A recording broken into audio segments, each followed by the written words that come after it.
Day 239 to 6:49 p.m. Municipal Building, Barangay Salvacion, Municipality of Murcia, Province of Negros Occidental. The girl stared at the lifeless body of her mother. She looked sad, but she also emitted a feeling of relief. From now on, her mother, that turned into a monster, would not be able to harm anyone anymore. Mark watched the scene with a sigh. This girl sure was a good child, and her unlucky mother raised her daughter right. It was something pretty rare to see in this era. Then, the girl began to make her move. Well, she was just standing beside her mother's body. But slowly, little by little, the mother's body was being nudged away. It was clear that the girl was trying to move her mother's body. However, even if she could push and pull Mark, there was no way that she would be able to move someone's body entirely. Not to mention that her mother was now a rather tall mutant. The girl was strong despite being an existence created by a strong lingering sentiment. Even so, she had her limits, pretty much like how most poltergeists could move small objects but could not lift the body of their victims. Mark shrugged and approached the girl. "Let me do it. Where do you want to bring her?" Mark asked. Of course, he did not receive any reply. Instead, the girl looked at him before suddenly disappearing. As Mark tried to sense the girl, it was not hard to find her. The girl appeared on the northwest area of the roof of the municipal building. Without hesitation, Mark carried the corpse of the mutated infected. He then walked to the girl. At the same time, Mark took the opportunity to see if he could get a physical crystal, or a mutagen stone, from the corpse. Unexpectedly, he got both. He did not think of giving this physical crystal to anyone and decided to only add it to his collection for now. After all, the mother's mutation looked rather uncanny. Her limbs did not stretch like some aspiring pirate king.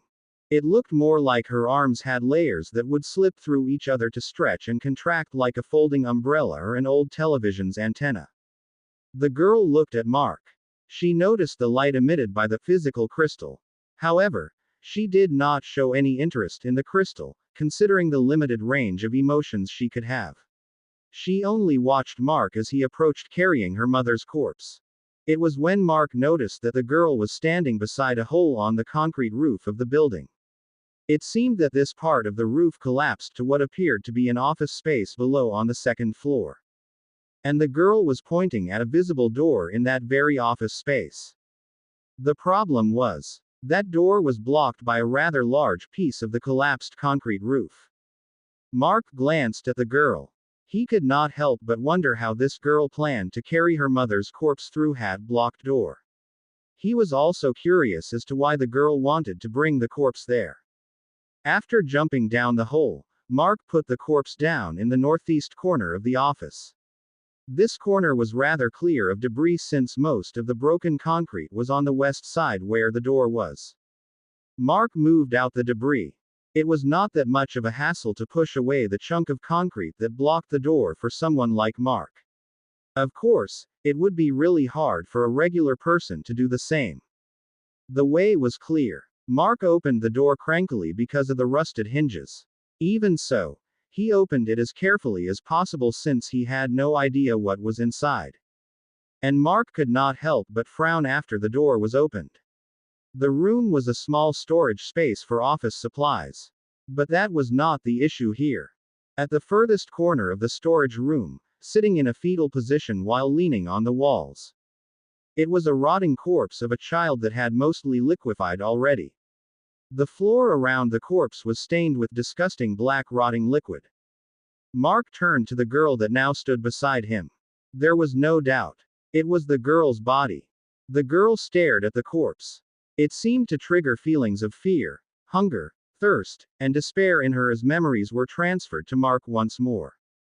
Before the mother turned and mutated, she told her daughter to hide if something dangerous happened. And when the mother began slaughtering the other survivors, the daughter ran into this storage room to hide. Inside the room, the girl covered her ears, trying to muffle the sounds of fighting and screams from outside. She closed her eyes, wishing that things would end soon. It was when she heard an explosion from outside the door. The explosion caused the already crumbling building to shake, and the explosion was soon followed by the sound of collapsing concrete. By the time the girl realized her situation, she was already trapped inside. She managed to open the door. However, the outside was blocked by the fallen debris. The only gaps she could see among the debris could only fit her arms or legs. She tried to call for help, only to end up calling her mutated mother, covered in blood. The girl closed the door in a hurry. She was afraid that her mother, who turned into a monster, would find her and eat her. Unfortunately, she was trapped there, without food or water. After 2 days, out of desperation, the girl even tried to eat the dusty pieces of paper still stored inside the room and even drank her urine that was spilled on the floor. It was all for her determination to survive. Even so, there was no way she would make it. In the least, she died in her sleep, slumped in that very corner of the room. The memories flashed in Mark's eyes as he noticed the bitten pieces of paper by his foot. He let out another sigh as he turned to get the corpse of the mother. Mark carried the corpse into the storage room, carefully walking through the dirty floor. And there, Mark placed the mother's corpse beside the girl's corpse and positioned the mother to embrace her daughter. Seeing what Mark did, the girl emitted happiness and gratitude unto Mark. Mark retreated from the room and closed the door.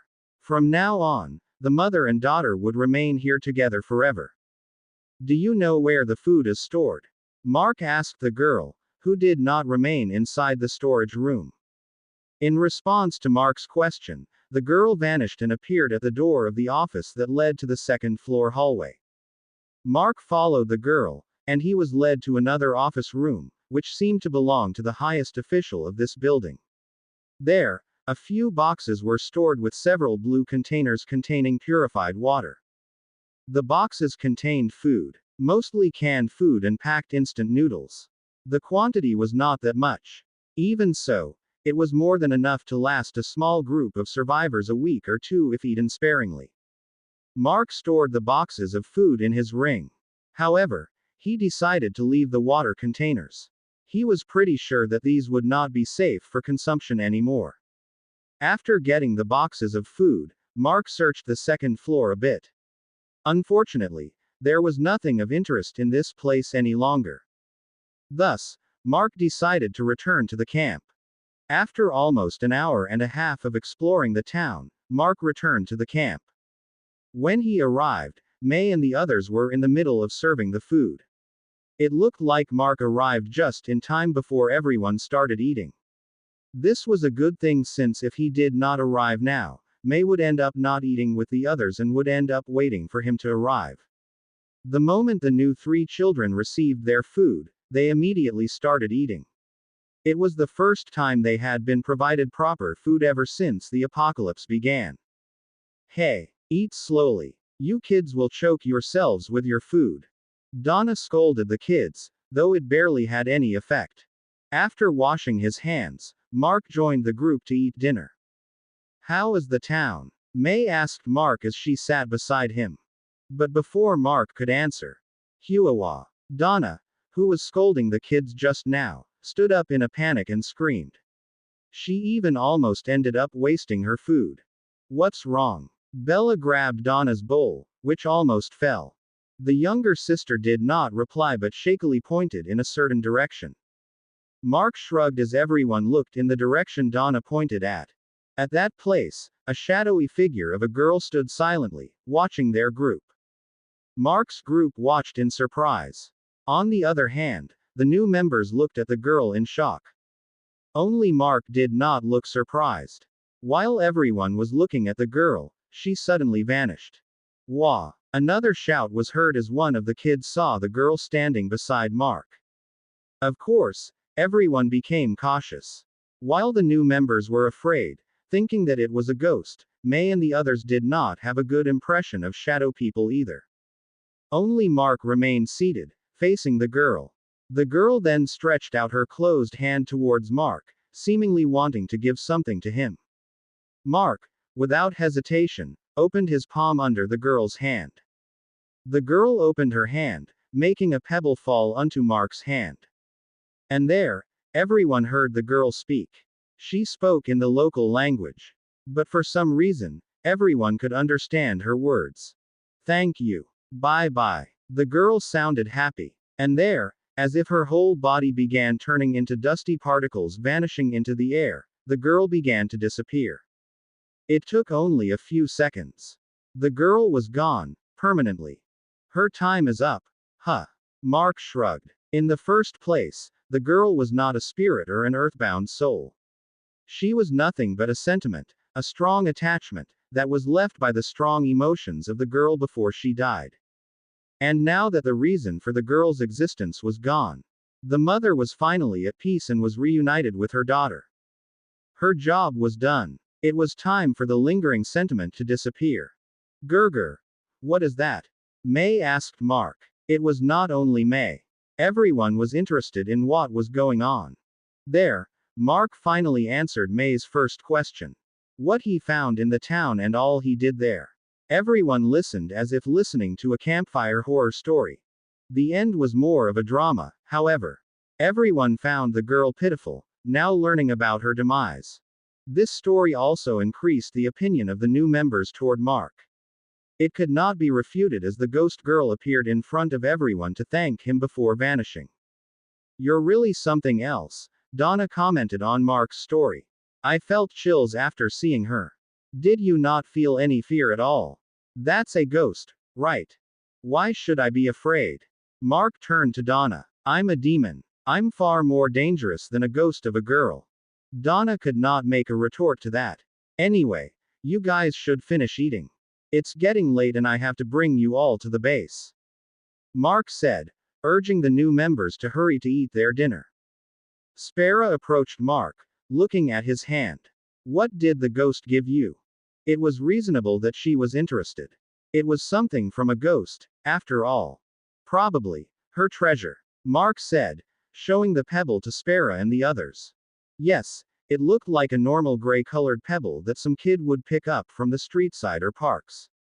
I looked quite unique, however, considering that it had a single pinkish and a single yellow unbroken line streaked around it. A wishing stone. Mark identified the pebble to everyone's surprise. Looks like it also had amethyst and citrine lines. Must be rare.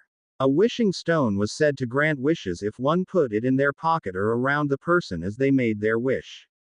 This stone must be in the girl's pocket when she died. And if its lore managed to manifest to the girl, this stone might be the reason such a strong sentiment was born after her death.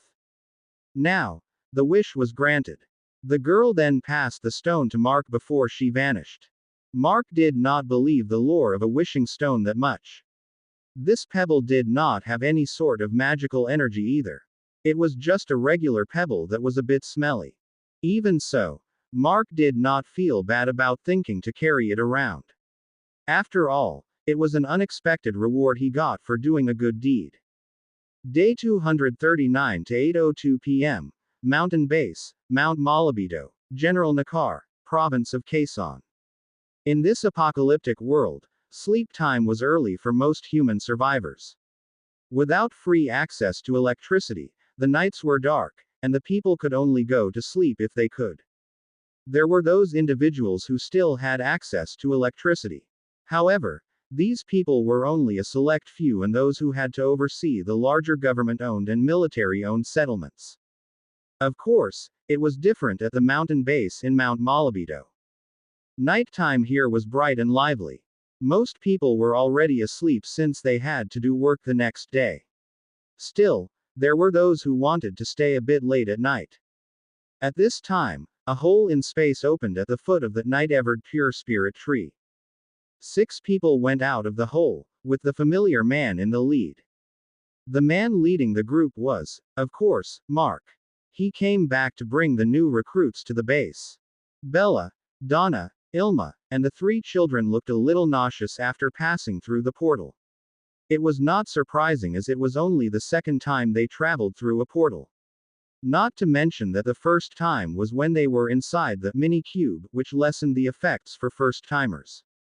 But when they noticed the surroundings, the newcomers forgot their nausea almost immediately. Wow! The children exclaimed as they looked up in amazement. Their eyes focused on the gigantic tree before them with its leaves and branches towering over their heads. The tree's red glowing leaves and the snow-like red lights immediately caught their attention. It was not only the three children. It was the same for the three women. They had already seen the pictures that Mark showed them. Nonetheless, it still gave a different feeling after seeing the real thing. The whole group paused in their steps, not only looking at the giant tree but also at the unfamiliar surroundings. This place was nothing like any place they had seen before. Boss. The voice of people broke the trance of the group. It was when Bella and the others saw people greeting Mark. Some of them seemed confused about why Mark returned, only to see their unfamiliar faces. Then, far from the rather rough demeanor of their previous group, Bella and Donna saw happy expressions of the people after seeing their group. It was a welcoming atmosphere that they never knew they would experience in the current state of the world. They are tired, so set the greetings and introductions for tomorrow. Mark said to the people passing by that wanted to greet the newcomers. And since it was the order of the leader, everyone complied. These people were also understanding, knowing how tough it must have been to survive the current world until now. Yua! One child exclaimed, immediately taking the attention of the adults. What happened? Donna asked the child. The child could only point at the man-made lake around the giant tree. There, they saw a head of a woman peeking at them. When Donna locked eyes on the head, the woman scurried under the water, revealing her fish-like tail. A mermaid! Donna exclaimed. It was not only Donna since Bella and Ilma also saw it. Don't shout. Mark shrugged. Miliel is still nervous around humans. You're going to scare her. The three women looked at Mark. They did not know what was going on anymore. Was this place really still on Earth? Well, they did see humans around. Mark shook his head as he received the confused stares. It was when a voice echoed in his head. Brother, why are you back already? Didn't you all leave just this morning? It was Jaya's voice. She seemed to have sensed Mark's presence using the connection established between the two through her telepathy. You're still awake? Mark asked in response. I'm still putting Theo to sleep. He's rather hyperactive these past few days. Jaya answered. Hey, answer my question too. We found some decent survivors and brought them back. There's 6 of them. Mark finally answered Jaya's question. Can you call Huey and Odell? I need someone to guide these people since I need to go back immediately. Wait, Huey is already on the way. Just call Odell. Sis Odell is with her kids right now. Can I call someone else? Jaya replied. Mark understood what Jaya meant. Odalina had been fulfilling her duties diligently to the point that she did not have time to spend with her kids. In this case, Mark agreed with Jaya. Then, who's available? Mark asked. Ephelia is in the stables to check on the infected under her control. It should be fine to call her. Okay. Call her. Mark agreed with a slight yawn. I already told her. She's on the way. Jaya replied with a slight change of tone. Brother, are you okay? I'm fine. Why do you ask? Nothing. Just asking. Jaya replied, seemingly suspicious. Sir. Who are you talking to? Bella's voice entered Mark's ears. It seemed that he did not realize that he was talking audibly instead of transmitting his message through his thoughts. He might have looked weird to these confused women. I'm calling someone to fetch you all. I can guide you to some extent, but I don't have the time to oversee everything. Besides, this place is developing even while I'm not here. Although I'm sure we have enough dwellings, I don't know which house or room is unused. Mark explained. Well, while Bella and the other 2 women understood what he was talking about, it was not what they were confused with. After all, Mark was talking with nothing but air. Master. It did not take long, and Ephelia arrived. Boss. Huey also came a little later. Although Huey noticed Mark's arrival first, his location at that time was further than the stables where Ephelia was. It was no surprise that Ephelia arrived first. Still, hearing Ephelia, the good-looking woman in a maid uniform. Mark Master gave the newcomers a rather weird feeling. The three new women stared at Mark's back, imagining inappropriate things. I'll clear it to you girls first, but they are the ones that decided to call me that. So don't make some misunderstandings here. Mark said at the girls behind, looking over his shoulder. With Ephelia and Huey present, they left the central area to lead the newcomers to their dwellings. Since they were a group of 3 women and 3 children, it was decided that they would share a single large house for now. It was done in consideration of their mental well-being since they were unfamiliar with this place, especially the 3 children. Bella appeared to be calm as they toured the place. The others could not hold unto their amazement, however. They had not seen a place so bright in the night after the apocalypse started. It was a different place from the fearful environment they lived in until now. All the people they passed by looked lively as they greeted Mark, Huey, and Ephelia. It gave Bella the idea of how well respected Mark was in this place. It was the same with those directly under his command.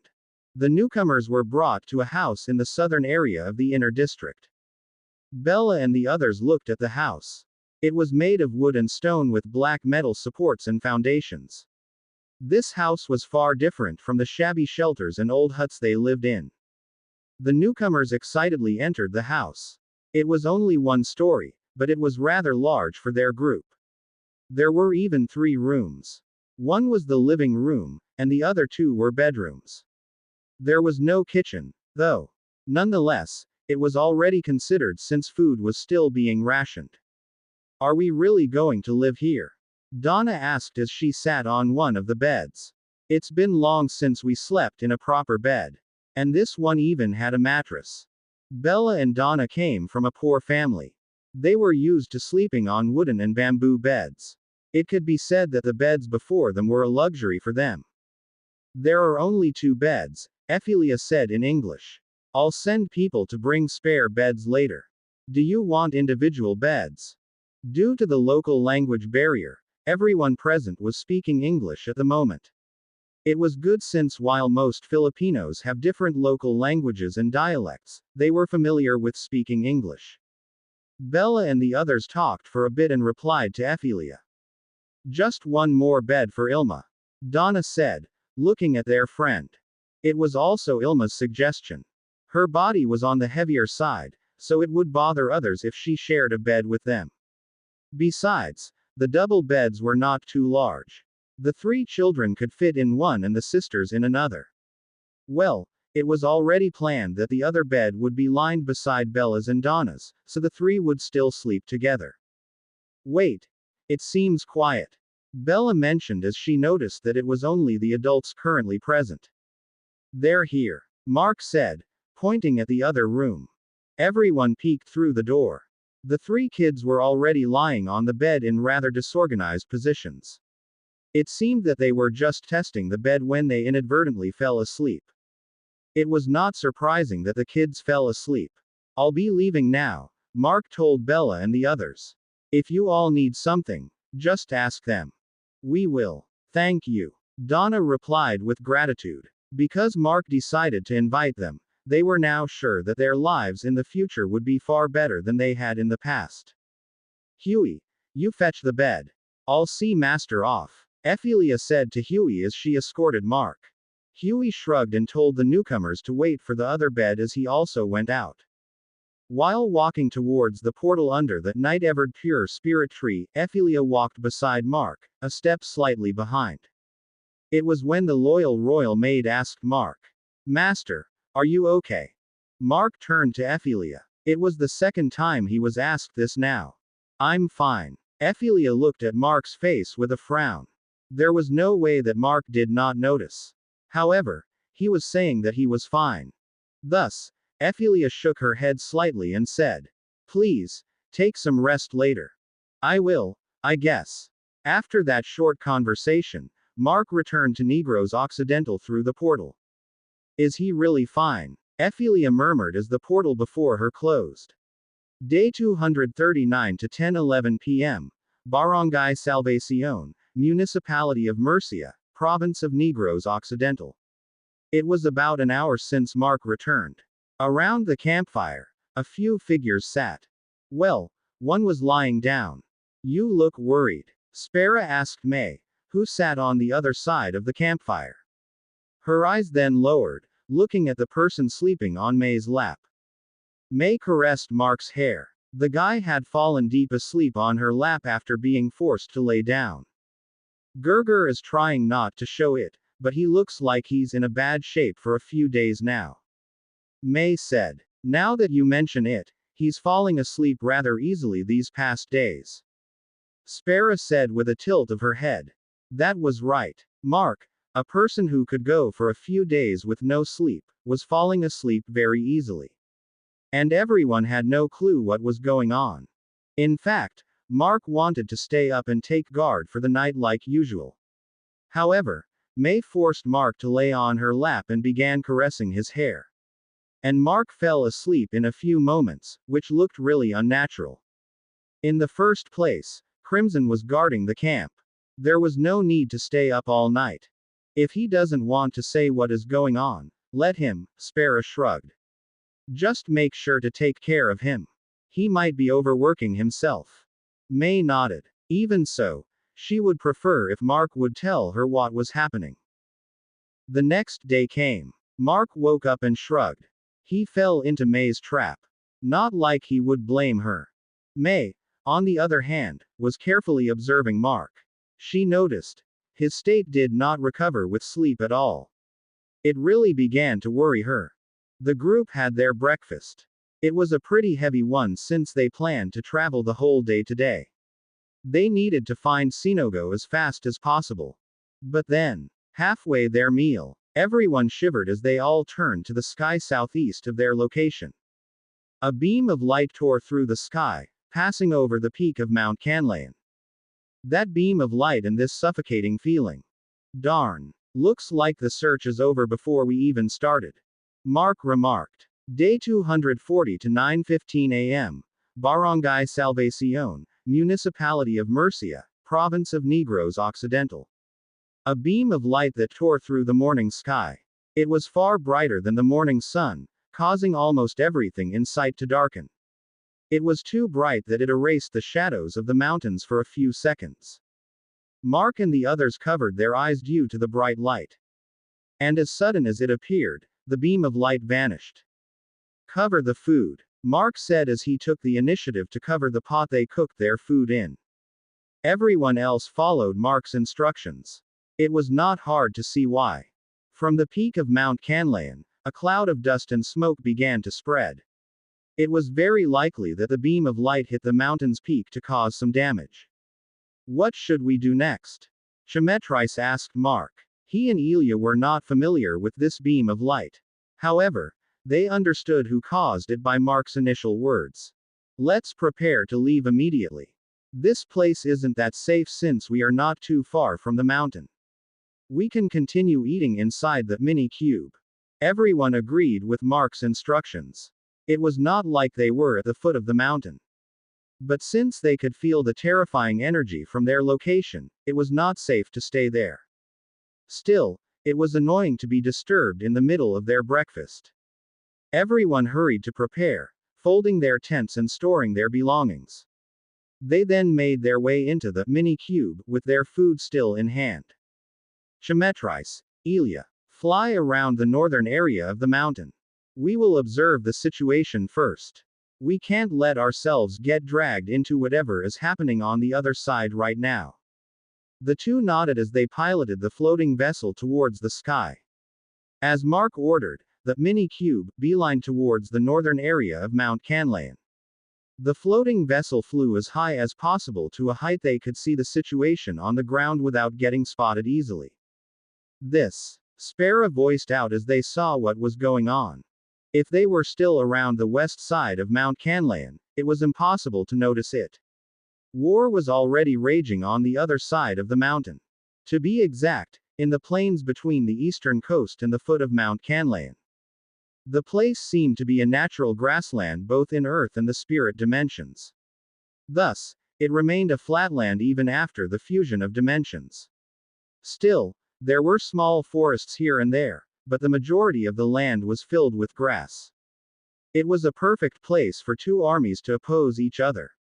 This time, it was the army of magical creatures against the army of aquatic infected. There was no doubt that the army of magical creatures was the denizens of Mount Canlaon. And the army of the infected. There he is, Mark said, looking at the towering creature at the rear of the infected army. It was the familiar and menacing golden crocodile, as large as a United States aircraft carrier. The gigantic monster that ate its victims using its tidal waves was now crawling on land with its tens of thousands of minions. The war was raging. Magical abilities from the magical creatures flew here and there while the waves of the infected appeared unending. There was no doubt that the army of magical creatures was far outnumbered. Even so, they bravely faced the mutated creatures from the sea. To think that this is happening here while we are chilling on the other side of the mountain. I wonder when the battle started. Ilya spoke, surprised at this scene. Well, we are pretty far away from the mountain, Mark remarked, looking at the offline map on his phone.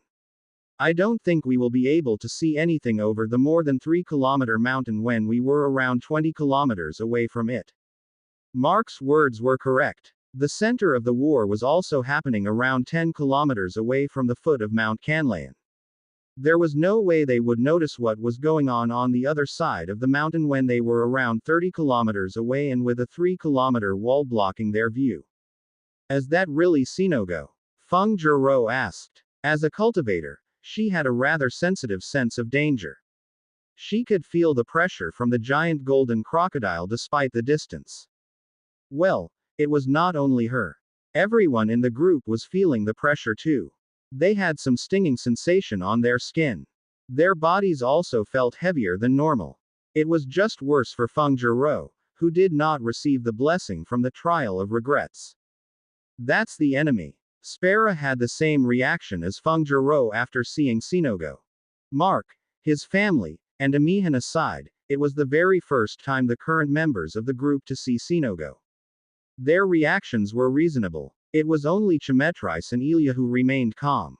They had seen far worse during the era of the gods.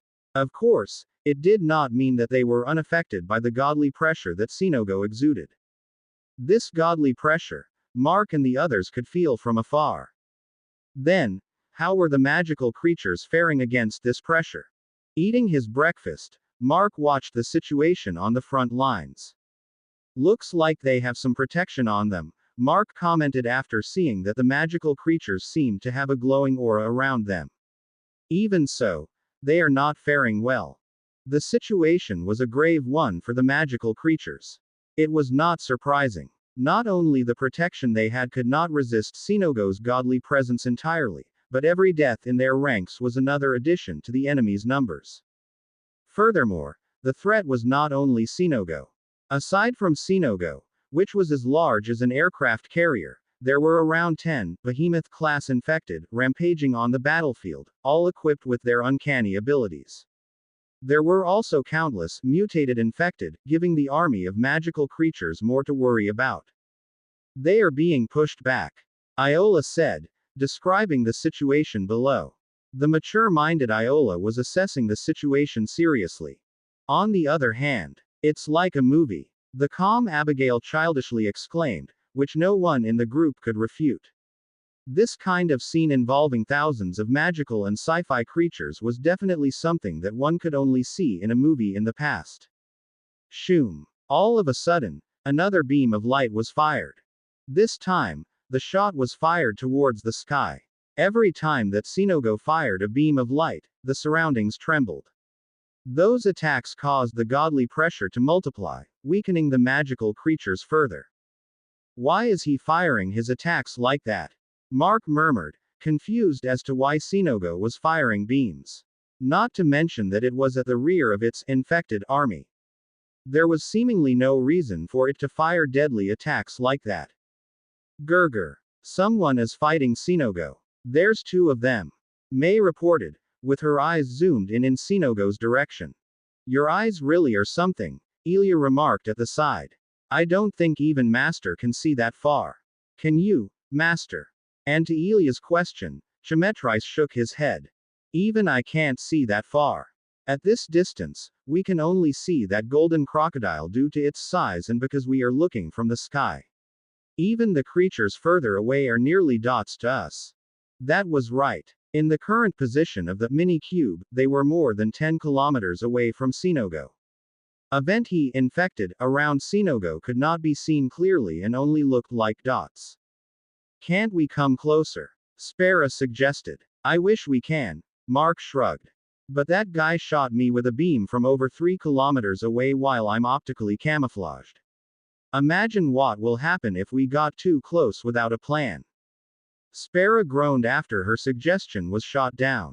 Well, she was not there to witness what happened to Mark back then. If she was, she would not make such a dumb suggestion. Mayor, what do you see? Mark asked May, who was watching the situation around Sinogo. There were 2 women. It looks like they were Dawatas. They are wearing white dresses with a design similar to Silam's dress.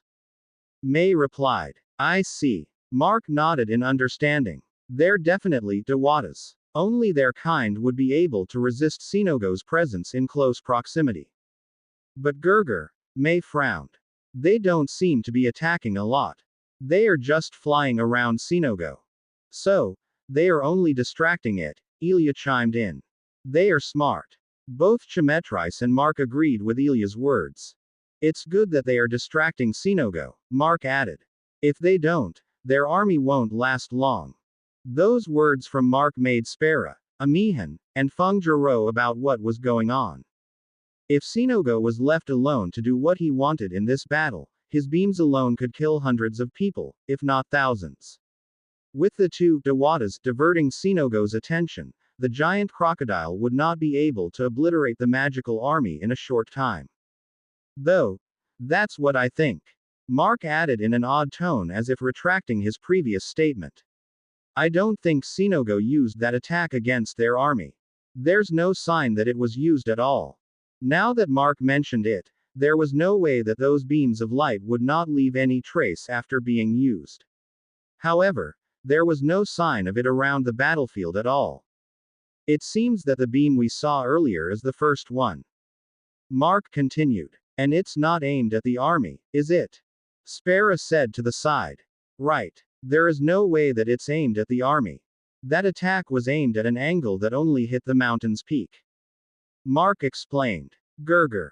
There are also people floating in front of the mountain, May said as she followed the conversation and searched for clues. There's another Dawata. She is surrounded by many flying creatures. Seems like sylphs and buralakas. There are also some kinds I never saw before. What are they doing? Mark asked May. The Dawata is only floating there with her hands stretched in front of her. The others seem to be circling around her. May described what she was seeing. They are probably doing some sort of choir magic. Ilya chimed at the side. Choir magic? May asked. It's some sort of magical chanting involving 2 or more individuals, Spera began explaining. The people doing choir magic are weaving their magical energy like composing a song to induce a strong magical phenomenon. I've seen something similar back when I was still in Ouroboros. Then, they might be Sinogo's target earlier. Mark mentioned the very likely possibility. At this time, Mark and the others felt the sudden rise in magical fluctuations in the surroundings. Looks like they are ready to fire. Mark said, watching the scene before them. There was no need for May to report what she saw this time. Everyone inside could now see a ball of light that began to form in front of Mount Canlaon. While as if ordered by something, the army of magical creatures began to retreat. And, of course, Sinogo noticed it. The gigantic crocodile ignored the 2 Dawatas, trying to distract it and faced the mountain. The Dawata and her entourage fired a beam of raw, destructive magical energy. On the other hand, Sinogo fired a beam of light of his own. All of a sudden, there was nothing but blinding light swallowing the surroundings. The air was trembling, and everyone felt the heavy sensation on their bodies. Hold on tight, Ilya exclaimed as she and Chemetrice did their best to maintain the mini-cube in place. Even so, it was clear that the floating vessel was being pushed away from its initial location. Boom. The air continued to tremble as the sound of explosions entered everyone's ears. And then, aside from dust and smoke, there was nothing but silence. It was until Ruer. A loud roar accompanied by a strong gust of wind blew away all the dust and smoke. It revealed the crater where the center of the battlefield just now was located. The crater was too large that it was likely the size of 2 to 4 cities combined. Many infected were clearly eliminated in one go, but that was not the goal of the Tawatas that made that attack. After all, Sinogo and the majority of his army were still there unscathed. And instead, it was the Tawata and her entourage that looked like they were about to collapse from exhaustion. That guy grew far stronger than before, Mark said with a serious expression. Whatever the reason Sinogo was attacking Mount Canlaon, he should not succeed. We'll have to step into the scene. Mark, making the others feel rather nervous. Day 240 to 10:02 a.m., Mount Canlaon, Municipality of Kodkod, Province of Negros Occidental. Roar. The battle was far from over. The magical powers of Sinogo and the group led by the Tawata caused enormous damage to the surroundings.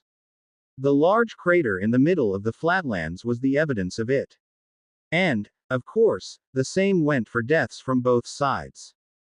Fortunately, the magical creatures, unlike the infected, they knew when to retreat and managed to reduce the damage to their side. The infected, not to mention retreating, they charged towards the center of the explosion, killing more than countless into dust and injuring a few thousand others. Even so, this damage was nothing to the infected. Most of the infected could not feel the pain, and a missing limb or two would not stop their charge forward. And most of all, their numbers barely dwindled, and the magical creatures were still far outnumbered.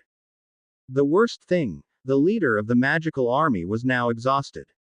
She used all she had to fire that attack but ultimately failed to defeat the enemy.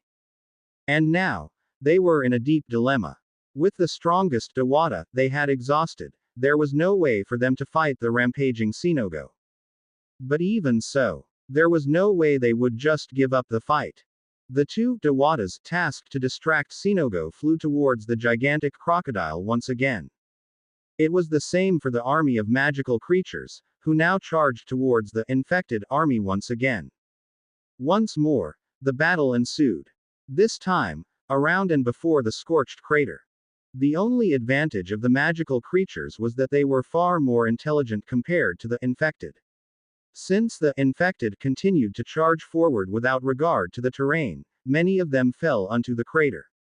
Although it was not that deep, its depth was more than enough to hinder the infected's advance. The magical creatures used that opportunity.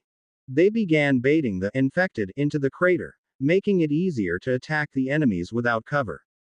Even so, it was still not enough. Since many of the infected were mutated, making their bodies sturdier and harder to kill, the magical creatures could not kill faster than the crater being filled with more infected.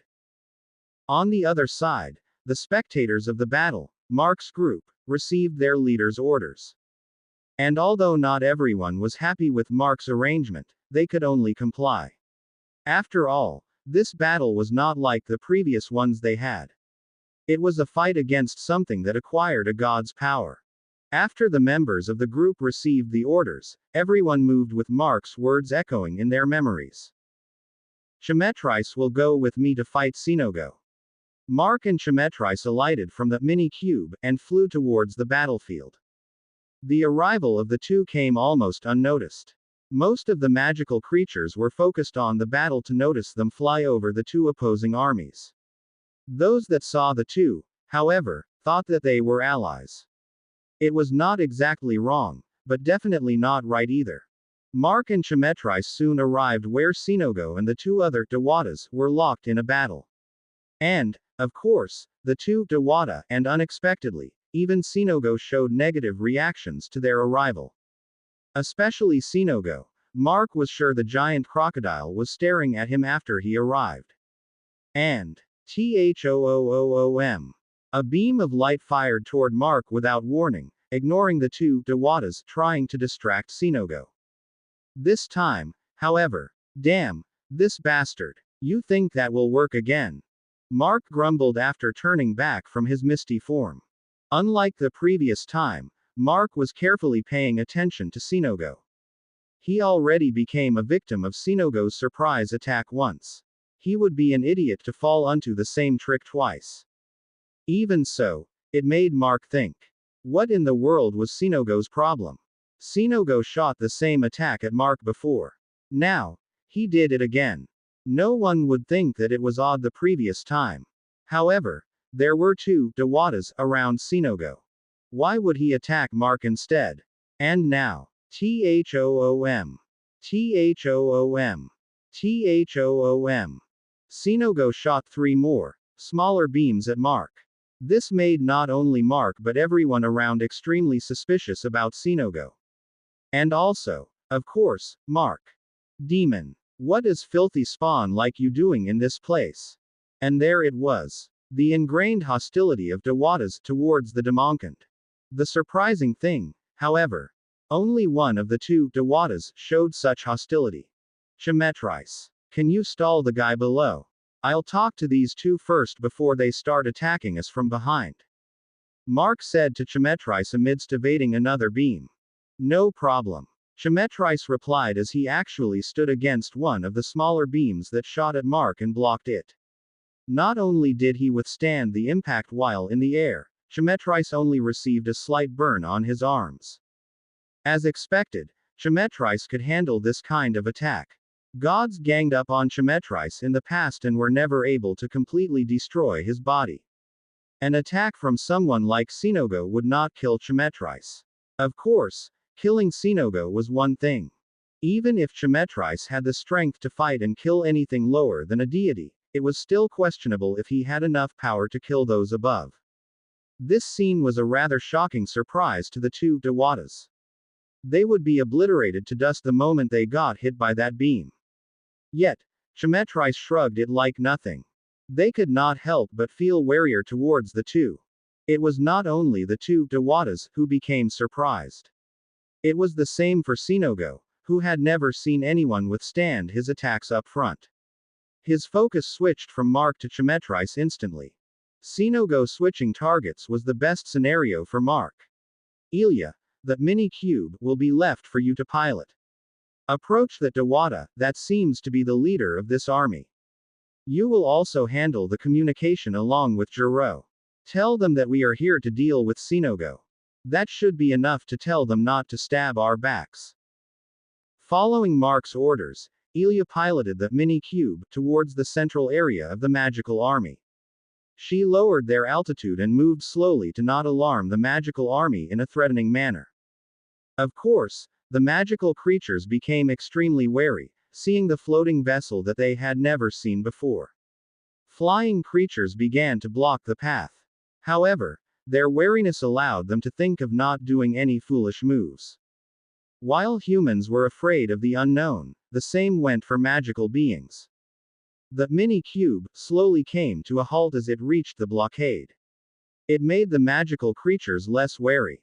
This time, Ilya and Feng Jiro stepped out to the platform outside the floating vessel's door. Feng Jiro felt a bit nervous, but Ilya did not seem affected by the threatening demeanor of the magical creatures. Even so, Ilya's appearance increased the wariness of the magical creatures. After all, she was also a demon. And succubus, at that. A kind of demon that could control the minds of males. Not to mention Feng Jiro, who was a human. Most of all, these magical creatures were not that powerful. As such, they could feel a bit of fear as they felt how strong both Ilya and Feng Jiro were. We are not enemies. We want to talk to your leader. Ilya declared. Exhausted from the previous attack, the Dawata leading the army was now on the ground to recuperate her energy. She was gritting her teeth in dismay. It was something uncharacteristic for a graceful Dawata to do so. And it just showed how much in a pinch they were.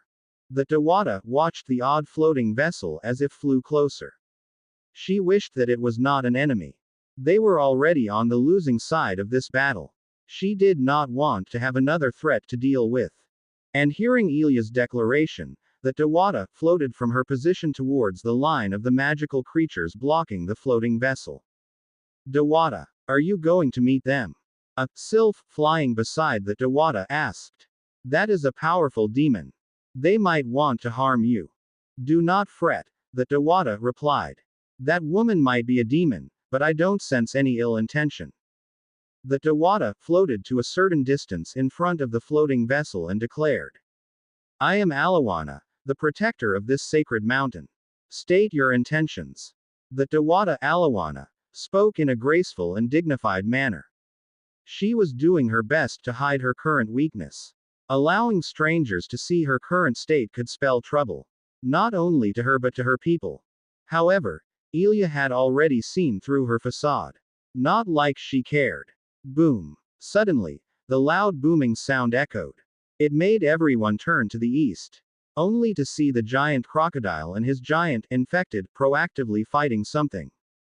It looked like Master already started, Ilya said and turned to Feng Zhiro. We better do our job too. Ilya then turned to Dewata Alawana. I am Ilya, a succubus. As I declared earlier, we are not enemies, though I'll not say as far as we are your allies. We are only here to participate in this battle, so I would like your people to avoid attacking us. For what reason? Of course, the Dewata was suspicious of Ilya and her group's intention. There is no need for you or your people to participate in this battle. Why would you join this fight? And to the Dewata's question, Ilya pointed her finger to the east.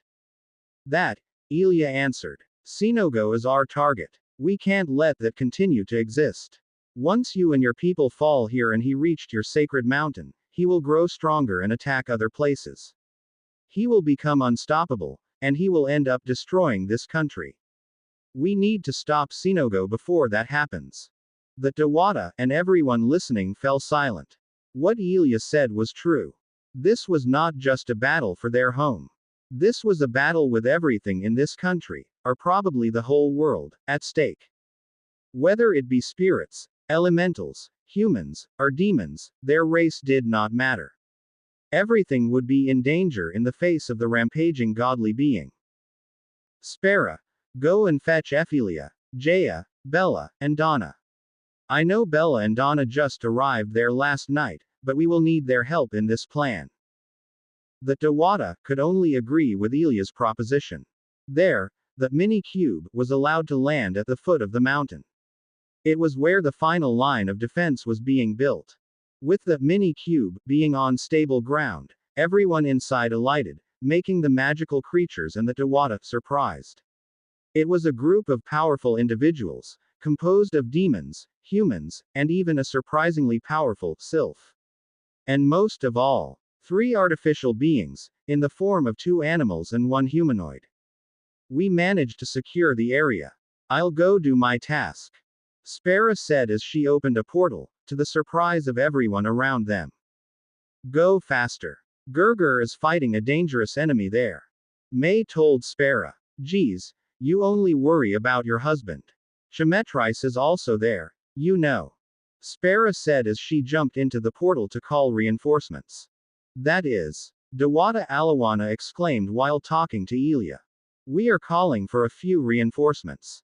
Unfortunately, we can't call an army or something. But 4 people from our side should be enough to lessen the burden here. Ilya replied. What do you mean? The Dewata was confused. I can't really give promises since the plan isn't mine, Ilya shrugged. But just see for yourself once we prepared everything.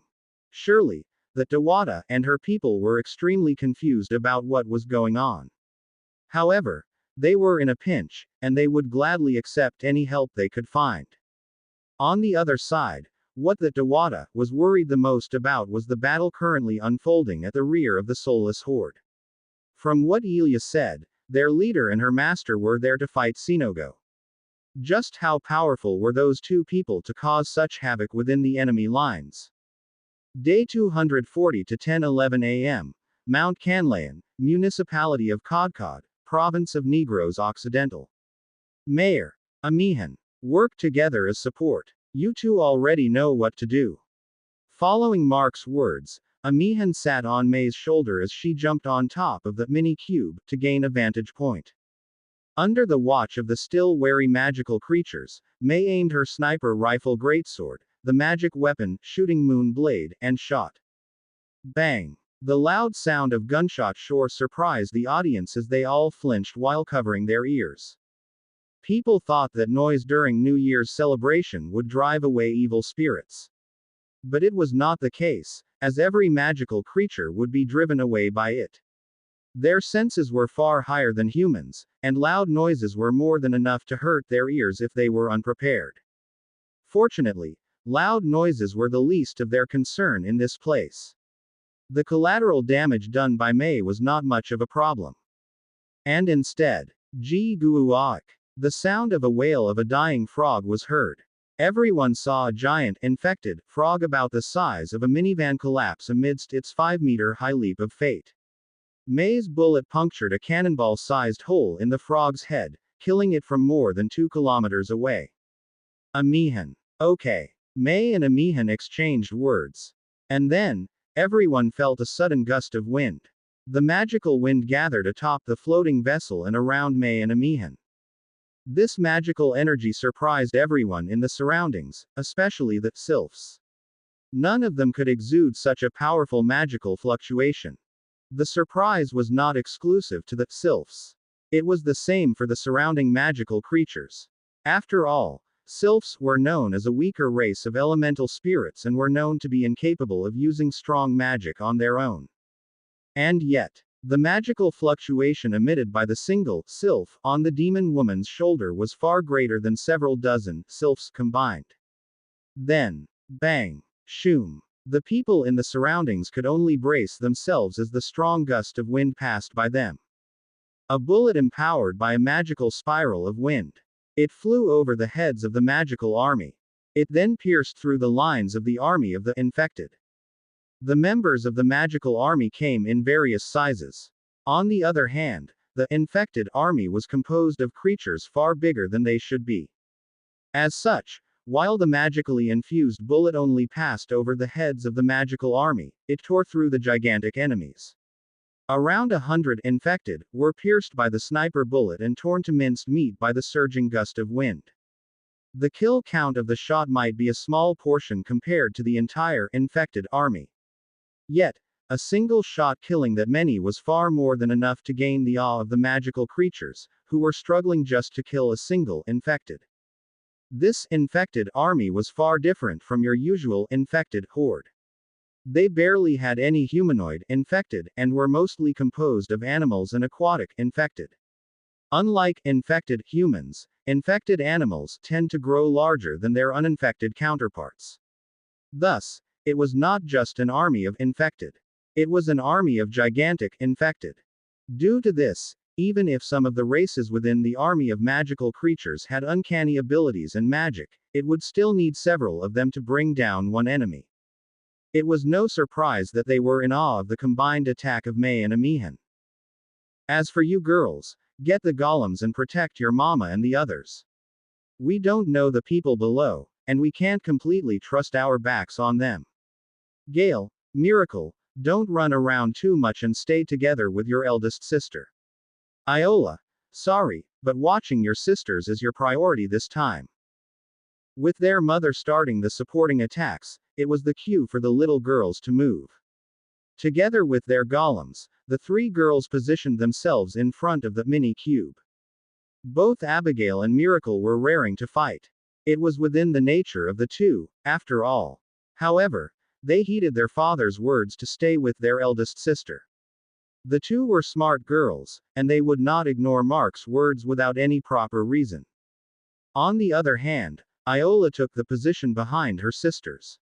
In the first place, she was the weakest physically, and her psychic abilities were only for support and defense. And by standing behind the two, she could keep her eyes on her sisters and the surroundings.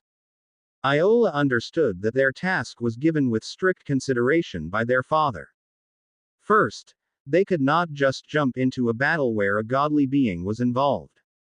A small mistake could cause their lives. It was better for the girls to be as far as possible from the Sinogo. Second, the infected were known to attack the closest prey. In rare cases, they would lock on a particular target and make chase until they died or if they took down their target. But, of course, there were also some eccentric ones among the infected. For example, boom. Right in front of the mini cube, the ground burst open. An elongated shadow shot out of the soil, aiming for May atop the floating vessel. It was a giant, infected, bobbit worm, the width of a motorcycle. Its length could not be measured with most of its left body buried underground. Everyone around was shocked to react, and the worm was also moving fast. Unexpectedly, while Amihan was a bit flustered, May ignored the giant bobbit worm, to everyone's surprise. And, bam, sizzle, creak. The bobbit worm slammed into a barely visible barrier before its body seemed to catch fire. It began to rampage around out of pain, causing havoc and chaos. Finally, the magical creatures and the Dewata could react. Even so, they were already late. 4 shadows moved. 2 humanoids and 2 animals. The 4 moved, avoiding the rampage of the sizzling bobbit worm, and began to attack with kicks, punches, and bites. The bobbit worm's exoskeleton was unable to handle the heavy attacks and crumbled. Before everyone noticed, the bobbit worm's body was bisected into several parts before it stopped moving. Even in death, the bobbit worm's head continued to burn, killing the giant bug completely. The magical creatures could only watch as they did not have the opportunity to make their move. Furthermore, they were appalled by the fact that the situation was definitely handled seamlessly by the 3 little girls and their assistant artificial creatures. Iola watched the dead bobbit worm. It was one of the reasons they could not just slack off even while staying behind the allies. As said, there were eccentric ones among the infected. The bobbit worm did not attack the front lines of the magical army. Instead, this worm aimed its attack at May and Amihan for some unknown reason. It may be because of Amihan's magical fluctuations, or May was perceived as a threat by the infected. No matter what reason there might be. Among the infected, some would behave far different from the norm. Demon. What is your goal? At the rear of the infected army, the Dewata, that did not display any hostility, asked Mark. She also deterred the other Dewata from facing Mark either. This Dewata was far more open-minded than most Dewatas Mark had met before. Also, the fact that Chemetris was present and showed how he could withstand Sinogo's attacks likely contributed to this reaction. Bam! A sound of impact accompanied by the air's tremor came from below. Chemetris's punch and Sinogo's side made contact. Sinogo and Chemetris began to clash, with Sinogo winning the first round. Sinogo was pushed back for about 2 to 3 meters. 2 to 3 meters might sound weak if not for Sinogo was as large as an aircraft carrier, and Chemetris having the size of a regular human. Being able to push Sinogo already showed his strength. Unfortunately, it was far from enough. Sinogo was not even scratched by the attack Chemetris made. Roar. Thoom. Sinogo roared as a beam of light fired at Chemetris. It counterattacked even before it regained its balance. The giant golden crocodile's attacks appeared to be relentless and careless. Even if it rolled to the ground due to an attack, it would fire off its counterattack before standing up. And it was quite effective. Chemetris had no time to dodge as he faced a full-blown beam of light from Sinogo's mouth. Sizzle. The beam of light vanished as fast as it was shot. All that was left was Chemetris flying in place, with his entire body smoking from the heat. Seeing that its opponent was practically unscathed from its attack, Sinogo roared, calling its gigantic entourage of tens of behemoth-class infected. Mark and the 2 Dewatas watched that scene.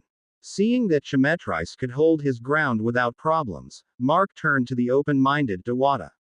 As you can see, our business here isn't you 2 or your army. It's that guy there. Mark pointed at Sinogo, who was now preoccupied with Chemetris. What does a demon like you want from him? The hostile Dewata interjected. What else? Mark tilted his head. To kill, of course. That thing shouldn't be allowed to continue existing. If left alone, he will destroy this country, worse, the whole world. You two understand that, right? Kill. The words from Mark seemed to dampen the hostility for some reason.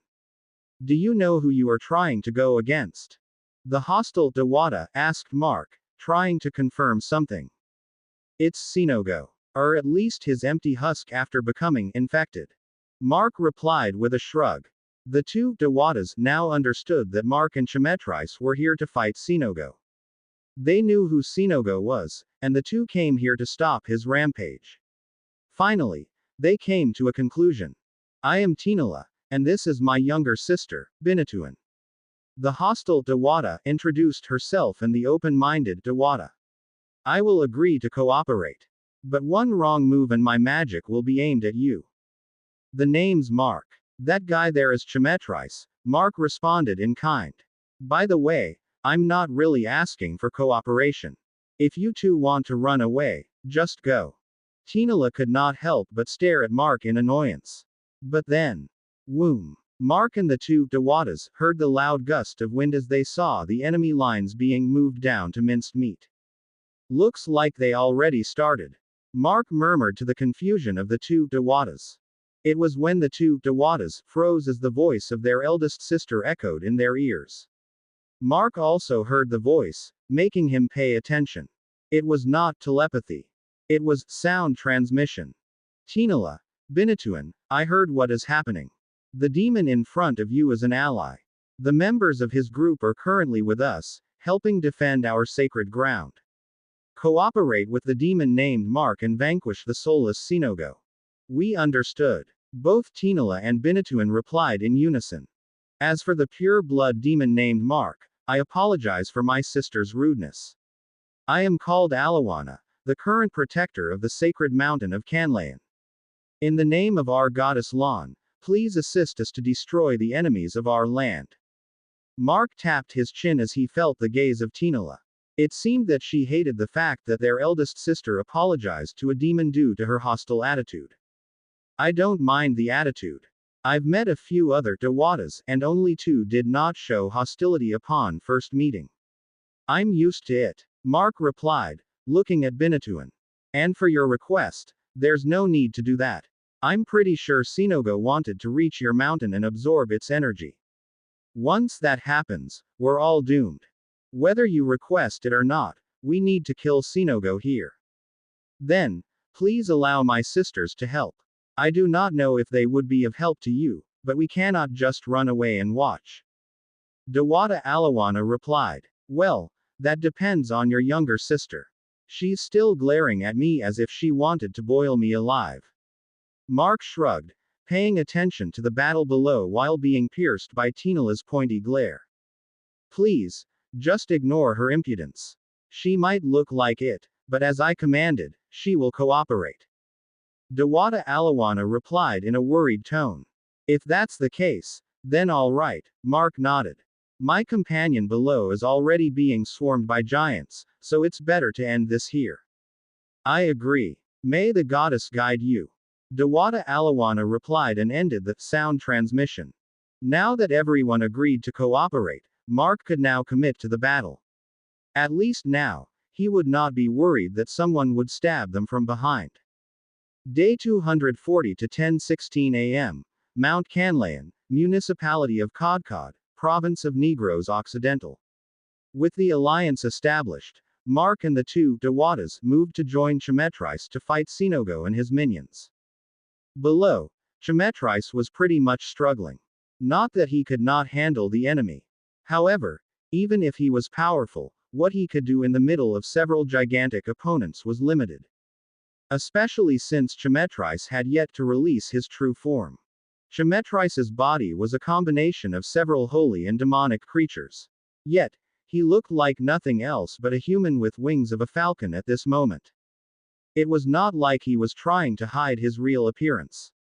It was just that his true form was inconvenient to use in one way or another. Pretty much due to its uncanny features.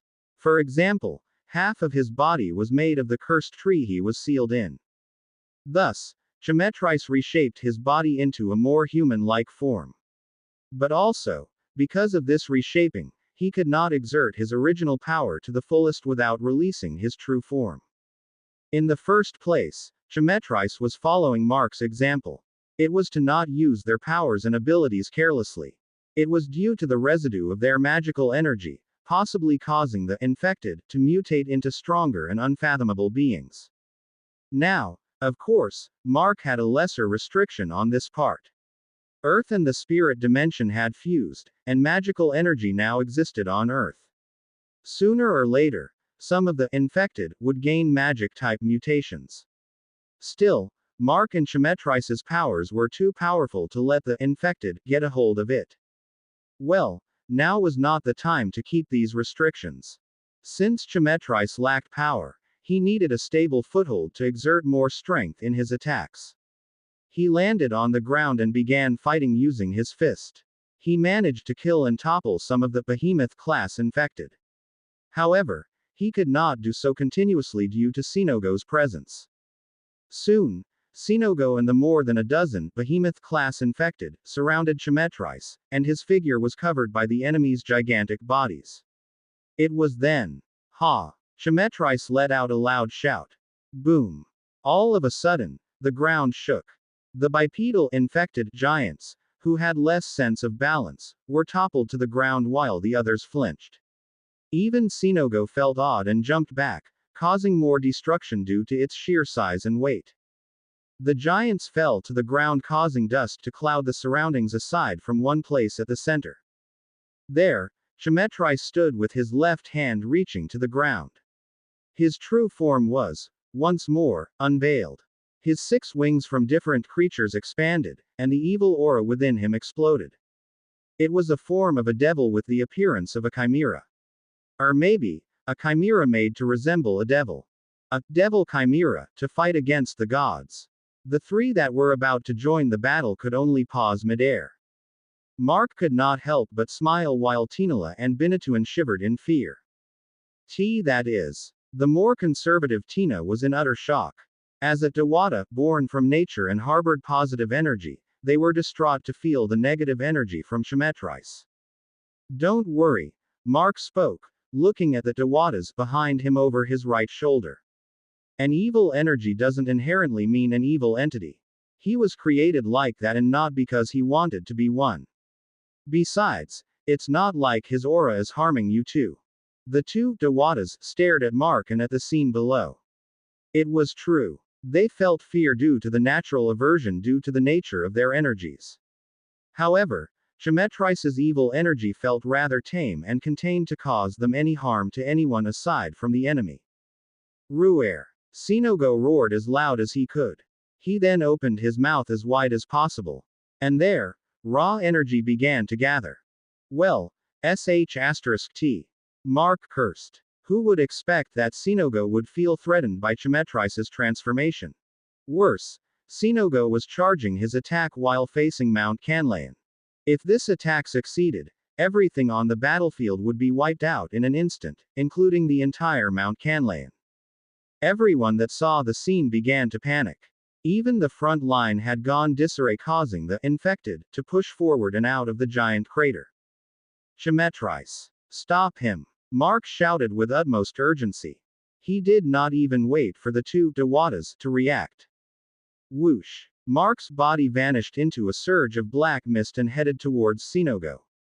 As his body appeared and disappeared, he traveled several hundred meters in a blink of an eye. Chemetrice also ignored the behemoth-class infected surrounding him. The ground cracked and exploded as he kicked his legs, propelling him towards Sinogo. The 2 Dewatas were late to react but immediately followed. Even so, they were lagging behind the 2.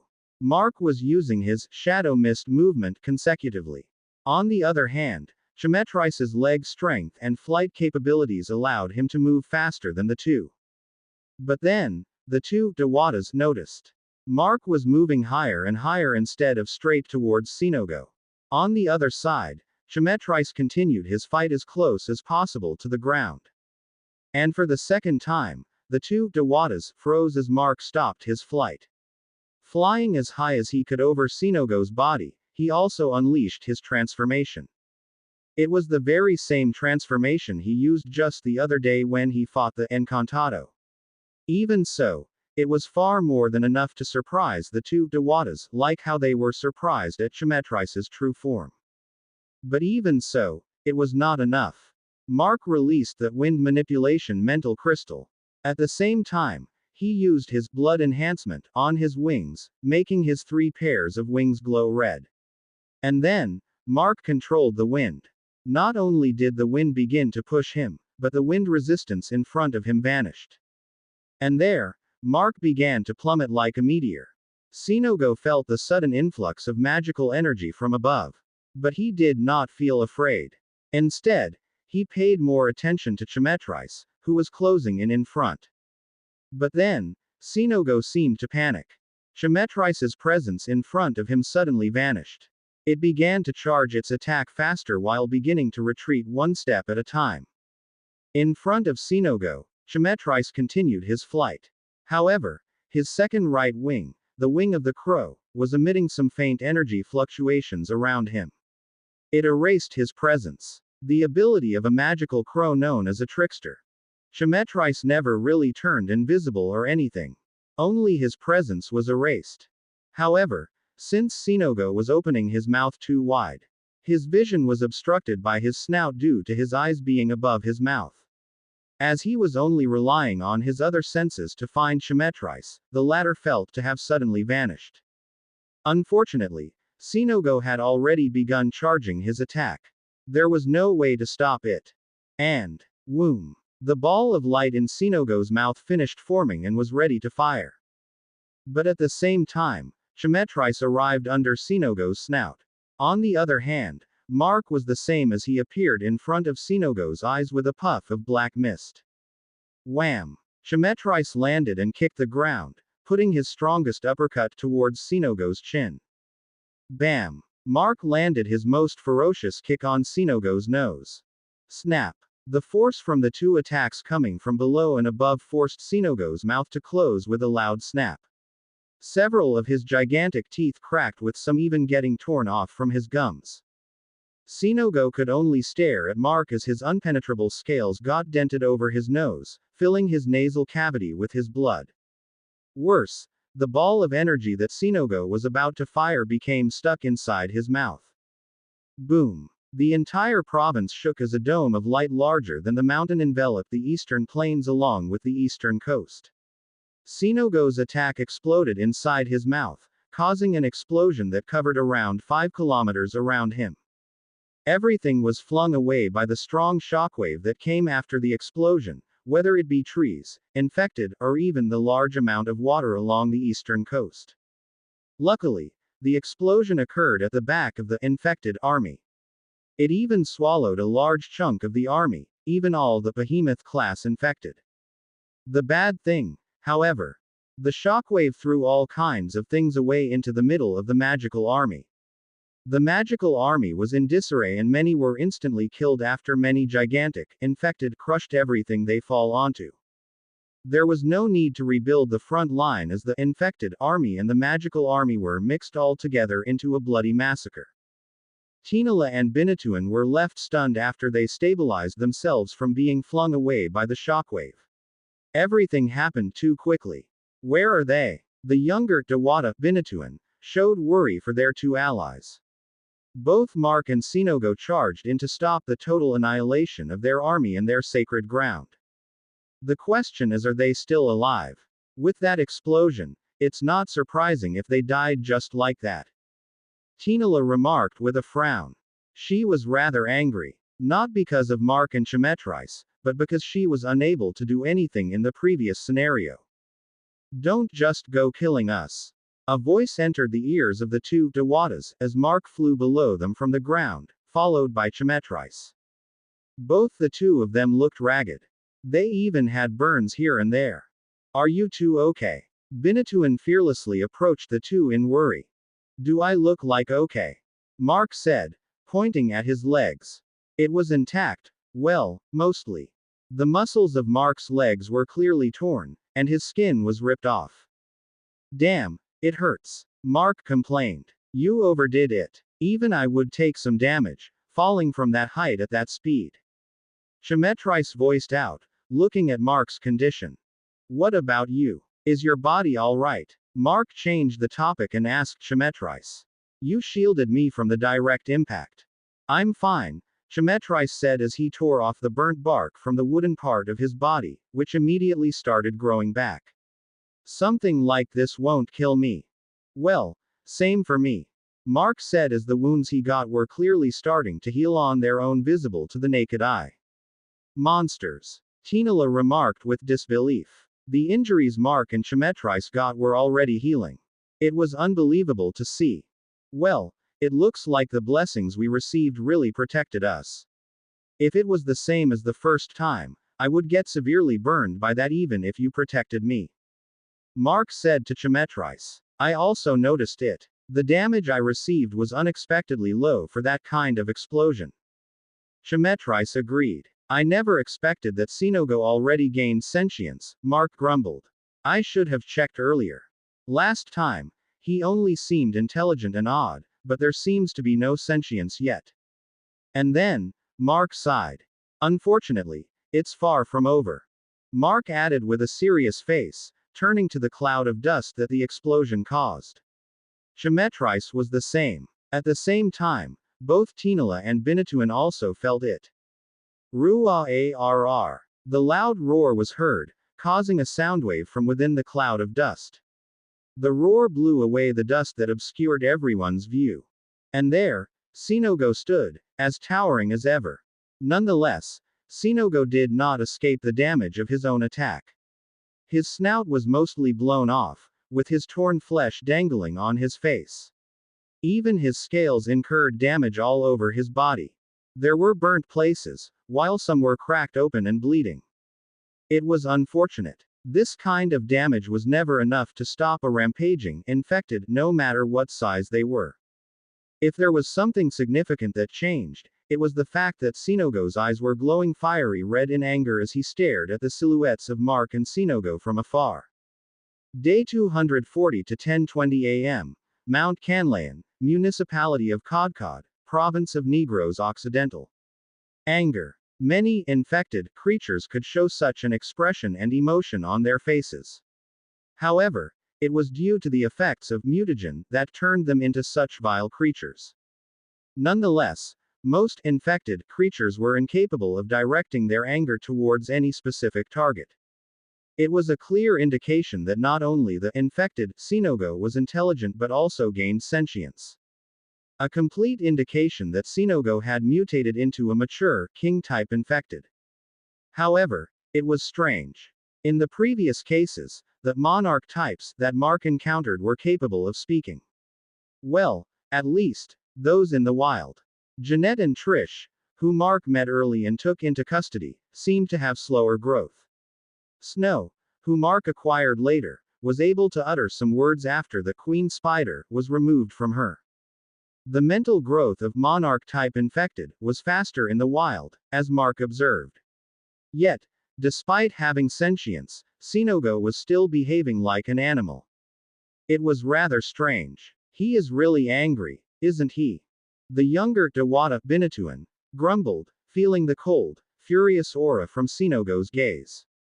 It was despite the fact that it was Mark and Chemetrice who were on the receiving end of that stare. Beside Binatuan, her older sister, Tinola, was silent.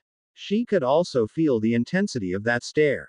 How would it feel to be Mark and Chemetrice, who was on the receiving end of that furious glare? What a cold stare. Mark shrugged. He felt like his surroundings were freezing. But staring is all he could do for now. Chemetrice spoke with a serious expression.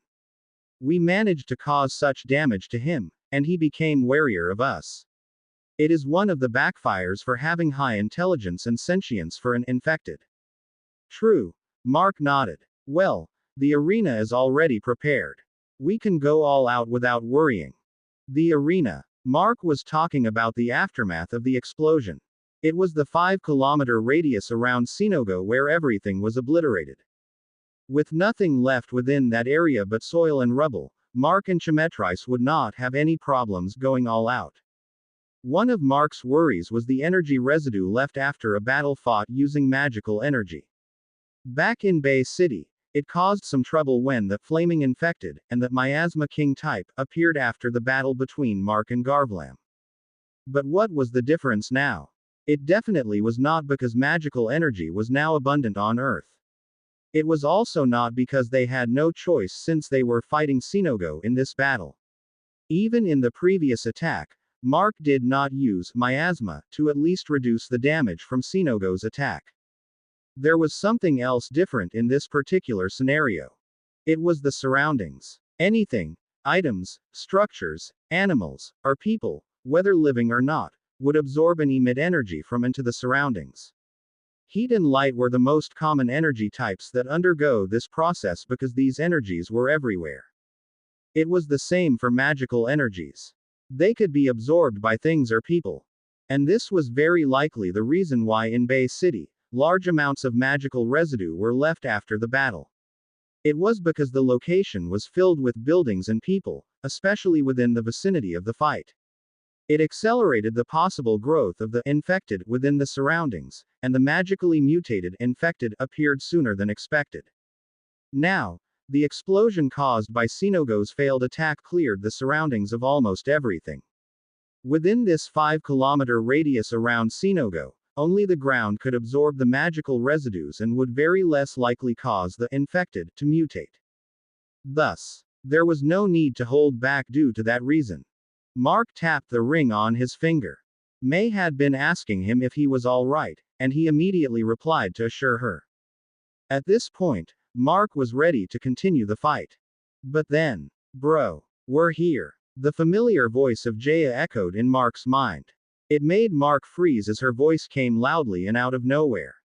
Mark might be mostly emotionless, but it did not mean that he could not feel surprised from time to time. Even so, Mark sighed. With Jaya and the rest arriving, they could proceed to the next plan. Mark began communicating with Jaya while they slowly moved towards Sinogo. In the middle of the two opposing armies, the situation became far more chaotic than before. Both sides were accumulating massive casualties rather fast. Retreat. Retreat. Form the lines. Get the injured to the back. Of course, the magical army was at a disadvantage. Not to mention that most of the deaths they incur were added to the numbers of the enemies present on the battlefield. They needed to reform their lines fast, even if it meant they were retreating their line of defense. It was far better than the current situation they were in. At the rear of the magical army, the current guardian of Mount Canlaon, Alawana, watched the situation with great remorse. She and her people had fought the infected before. Nevertheless, she never expected to face a calamity like this in the hands of the same monstrous creatures. Unfortunately for Alawana, she used up almost all of her energy in the previous attack she made with the elemental spirits around her. That attack was their trump card, her last resort. Alawana gambled with that attack, yet, she lost the bet. Right now, the most that Alawana could do was to assist the army from the rear and heal those injured and manage to survive. The situation of the army aside, Alawana and her people at the rear witnessed the young woman that left through a portal return, bringing 4 other people and an infant back here. The 3 women looked a bit confused upon arrival, and they were clearly human. The other young woman and the infant, however, felt strange. Alawana could not help but stare at the young woman wearing what seemed to be human servant clothing. She was surprised when the young woman began commanding several infected that nearly reached the rear and used them to fight their own allies. The number she controlled was not that many. However, as those infected were following commands from a more intelligent master, their movements were far different and more efficient compared to their brainless counterparts. But that was not what Alawana was staring at her for. Rather, it was the strange feeling of subservience. Alawana somehow felt that that young woman was above her. Alawana. She could not understand what was happening. While having those thoughts, Alawea saw the floating vessel take flight. The succubus, Elia, took the floating vessel. She brought the 2 female humans that were brought here and the young woman that could open portals with her. The others were left on the ground to either provide support in the rear or fight the approaching infected. In the rear of the magical army near the foot of Mount Canlaon, the ones left by the mini-cube performed their duties. Sis. This situation is pretty chaotic. Jaya spoke, carrying Theodore in her arms. Are we safe here? We should be fine here, May replied to Jaya while making sure that there was no infected that slipped towards them. The danger here is nothing compared to the danger Gerger is currently facing. So, Big Bro is there. Jaya looked far to the horizon. So, that's Sinogo. May nodded in reply. Jaya was feeling a bit uncomfortable as she stared towards the eastern coast. The distance was pretty far, so she could not see Mark and the group that was fighting Sinogo. However, she could see Sinogo even from the base of the mountain. That was how gigantic the golden crocodile was. At this time, Jaya suddenly nodded before turning to May. Big Bro said that they are already going to engage. They will try to divert Sinogo's attention away from here, but we should be careful of stray attacks just in case. I doubt Gerger will let that happen, though. May tilted her head, looking in Sinogo's direction. Jaya might not be able to see what was happening there, but May could. Will that really work? Jaya shifted the topic with a wry smile. She was amazed how May could place all her trust in Mark, but it was not her place to question it. Instead, she turned her head towards the sky, where the mini-cube continued to rise. I don't know either, May shrugged. But it's worth a try. Even if it failed, there's nothing to lose. It will be a big help if it succeeded, though. Jaya nodded as what May said was true. Still, it was amazing how Mark could create sorts of ideas like the reason why he told Spera to call Bella and Donna to this place. In the eastern flatlands near the coast, the stare-down between Sinogo and Mark's group continued. No, rather than a stare-down, it was more like Sinogo was waiting for Mark's group to attack first. It was very likely that he wanted to either counterattack or act depending on the movements of his enemies. Well, as if Mark would let Sinogo read their movements. With a smile, Mark gave his signal to the group. Chemetrice immediately went down to the ground. Tinala and Binatuan flew in separate directions. Lastly, Mark waved his hand, taking something out of his ring. It was a pair of 25-liter black liquid containers. With a container in both hands, Mark summoned the photokinesis mental crystal from the psi crystal. He then vanished from everyone's sight. Sinogo sure was confused. Instead of the whole group attacking, the enemies separated. Worse, one of them vanished. Once Mark vanished, the battle began. Sinogo's attention was taken by Mark's sudden disappearance. The giant crocodile began looking around while being careful not to completely take away his eyes from the rest of the enemies. However, Sinogo's current state was more than enough for Chemetrice to take advantage of. With a flap of his crow wing, the presence of Chemetrice suddenly thinned. It caused Sinogo to jump back. He already experienced this strategy earlier and suffered greatly. This, however, made Sinogo pay more attention to Chemetrice, giving the two Dawatas the chance. Gruer. All of a sudden, Sinogo let out a painful roar. The roar sounded garbled and unstable due to him losing most of his snout and his flesh and blood clogging his throat. And the cause of the sudden pain?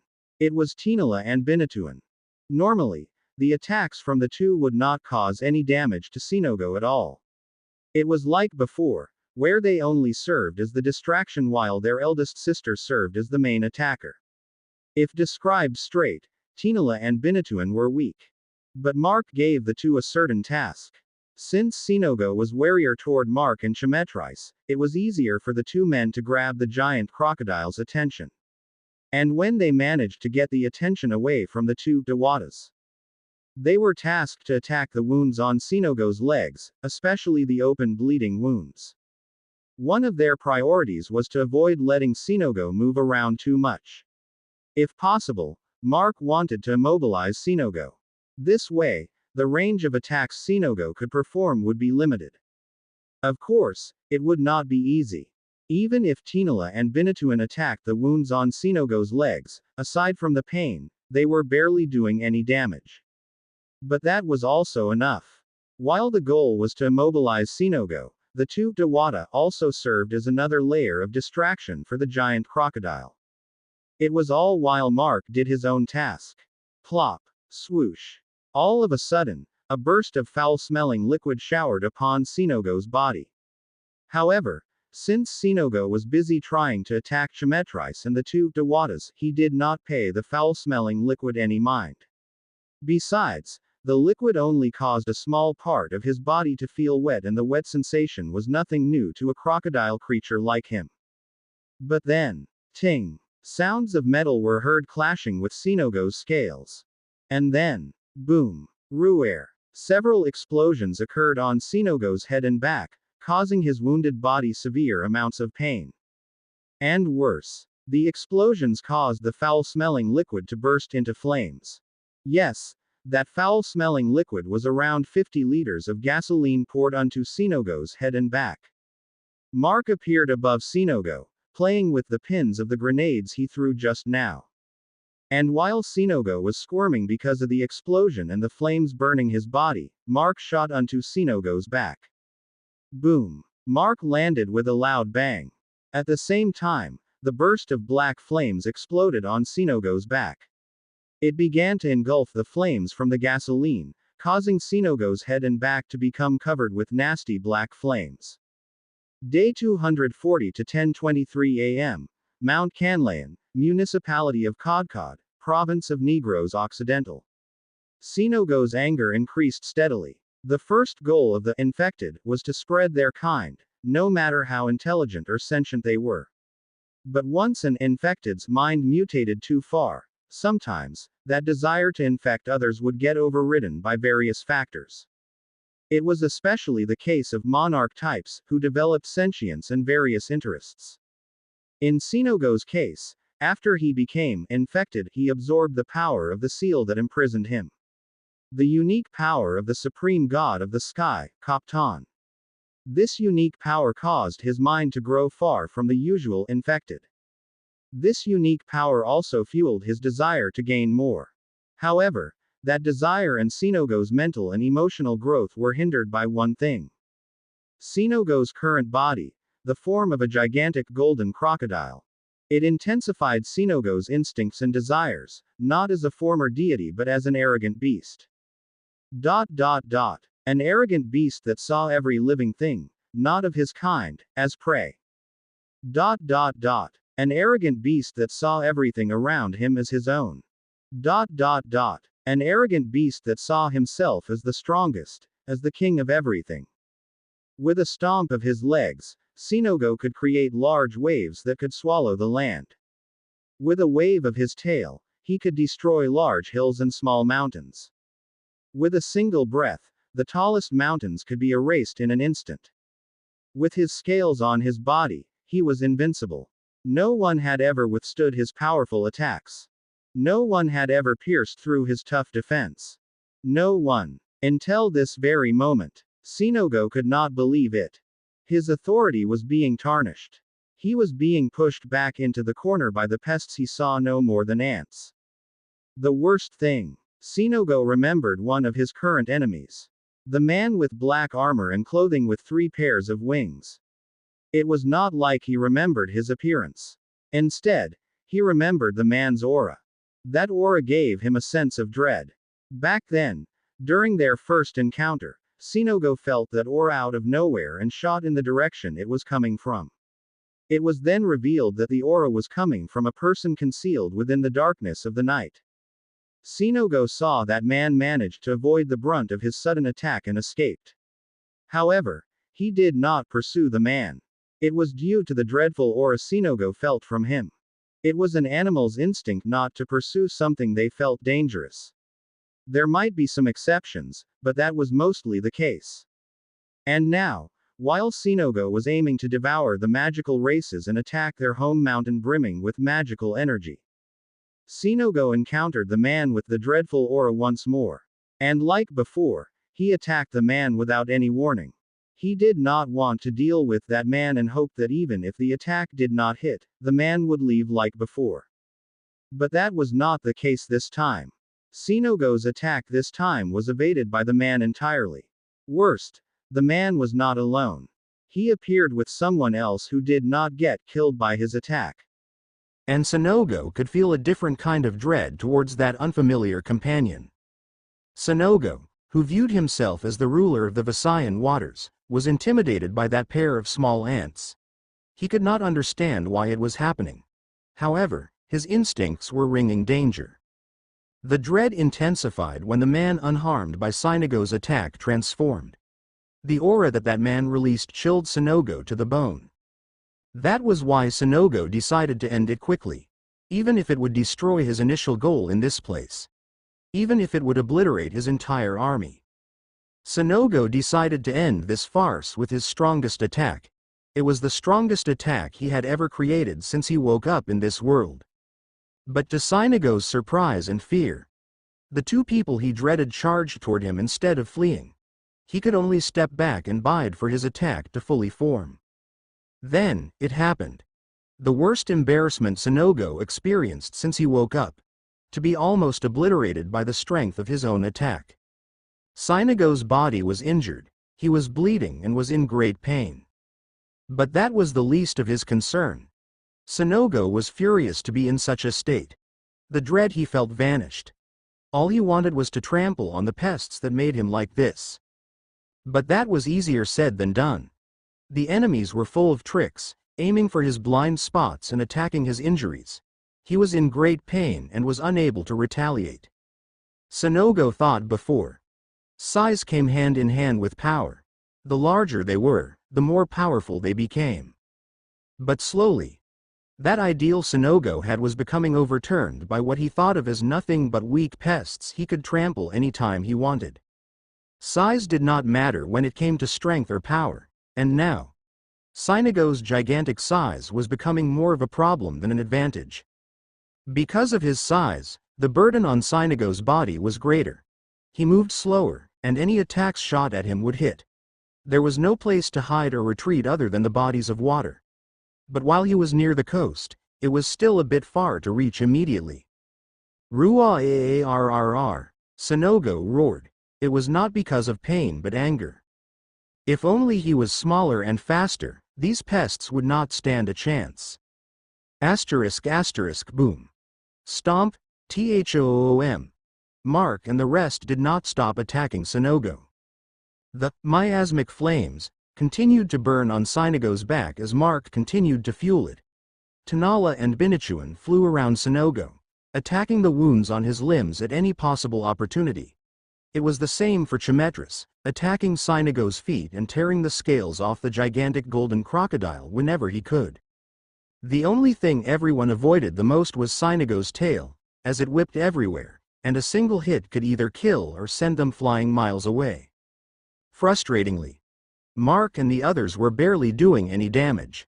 They were definitely causing Sinogo great amounts of pain, but it was far from being able to kill it. At some point, Mark took out his Shadow Piercer. It was his precious self-powered railgun. Since the goal was to kill Sinogo, just disabling him would not do. They had to destroy Sinogo's brain. Without wasting time, Mark found the right angles and shot onto Sinogo's head. However, the spikes that the Shadow Piercer shot could not pierce through Sinogo's skin and flesh entirely. The most it could do was burrow half of the 1.5-foot arrow spikes, leaving it stuck on Sinogo's head without even dealing any noticeable damage. Nonetheless, this was becoming a one-sided fight. The barrage of attacks at different angles rendered Sinogo unable to counterattack. Once he tried to, he was attacked from a different angle, taking away the chance and his attention. If they continued this, there would only be two possible outcomes. It was whether they wear off Sinogo or they would be the ones worn off first. In any case, this was the better scenario than letting Sinogo rampage around. But then, roar, THOOM, all of a sudden, Sinogo roared as he released blinding light from his body. Mark and the others immediately retreated. To their surprise, the light did not do them any harm. But Mark immediately realized what happened. This guy, Mark murmured as she stared at Sinogo. Sonogo discharged his magical energy in a way he never did before. Unlike the previous ones where he shot his magical energy like beams, Sonogo released them around his body like a wave. The wave of energy only extended a few meters around Sonogo's body. But it was more than enough to completely put out the miasmic flames burning on his back and make everyone move away. An opportunity for Sonogo to retaliate unexpectedly opened. ROOARR. And once more, another unexpected attack came from Sonogo. Unlike before where beams of light came from his mouth, smaller balls of light formed around his wounded body. Then, THOOM.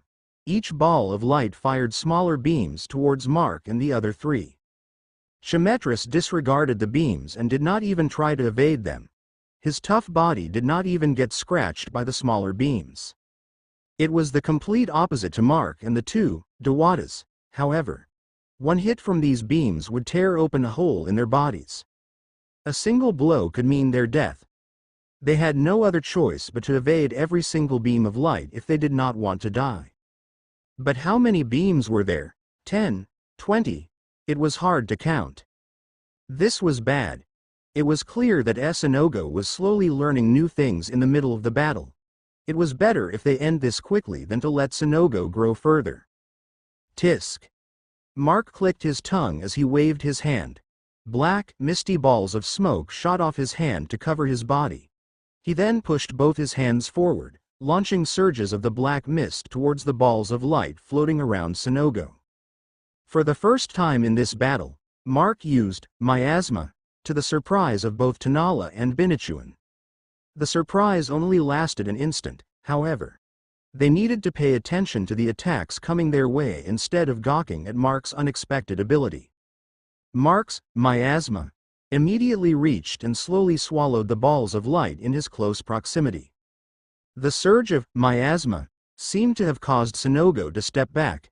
However, the injuries Mark and the three inflicted hindered the gigantic golden crocodile from doing so. As a last resort, all the balls of light he conjured left the other three and shot towards Mark and his veil of miasma. Mark's both eyes glowed violet. With dozens of beams shooting toward him at once, he had no choice but fully utilize his future predictio to avoid each attack. All of Mark's wings worked to the limit. He also used his shadow mist movement repeatedly at any given opportunity. He was facing attacks moving at the speed of light, each one capable of killing him or at least severely injuring him. A single hit would determine Mark's life and death. It was a good thing that the veil of miasma Mark conjured could reduce the intensity and strength of the beams that passed through it. It would have been more favorable if the miasma could absorb those attacks. Unfortunately, such thinking was asking for the impossible. These beams of light were created by the magical energy of the supreme sky god, Kaptan. The magical energy of a god was the bane of demons and negative energies such as miasma. The beams of light tore through Mark's veil of miasma. It was amazing that Mark was still alive and basically unscathed despite the barrage of attacks.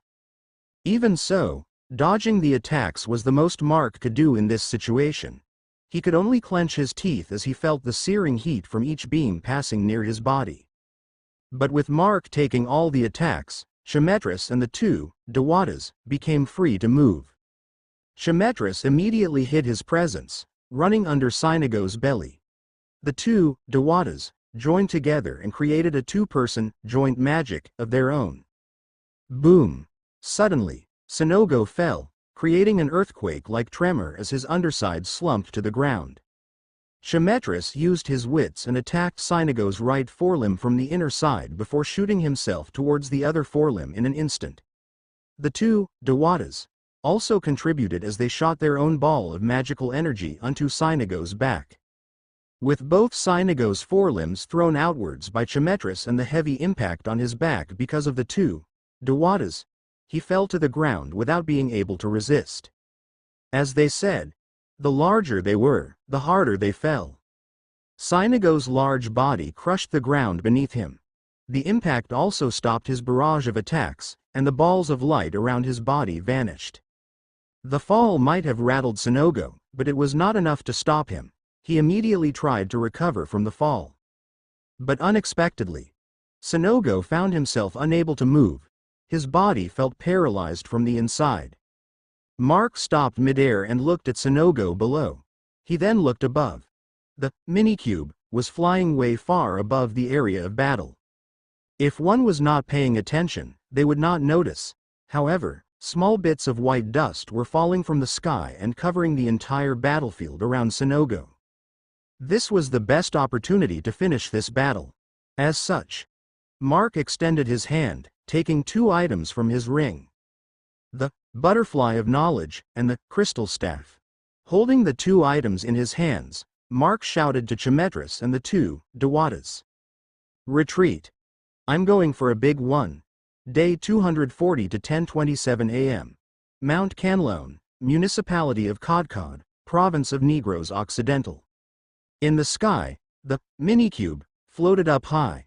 On the short platform outside the floating vessel's door, 3 women could be seen dangerously hunched over at the edge.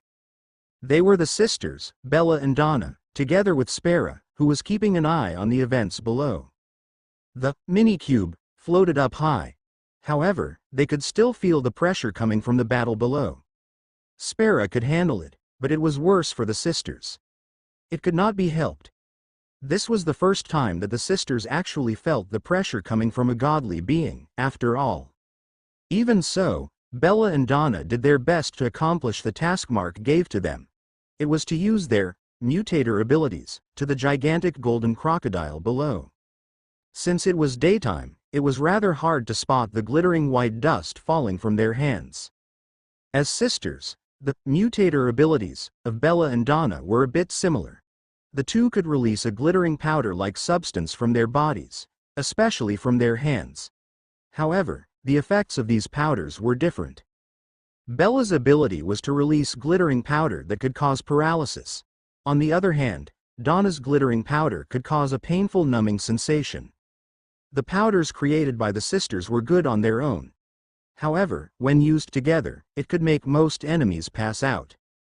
Their abilities were displayed before in the old village in Mount Matias when they dealt with their rude group member. Although at that time, it was kind of hard to determine. It also had some limits. One was the enemy's size. A larger enemy would take longer to succumb to the effects of the power.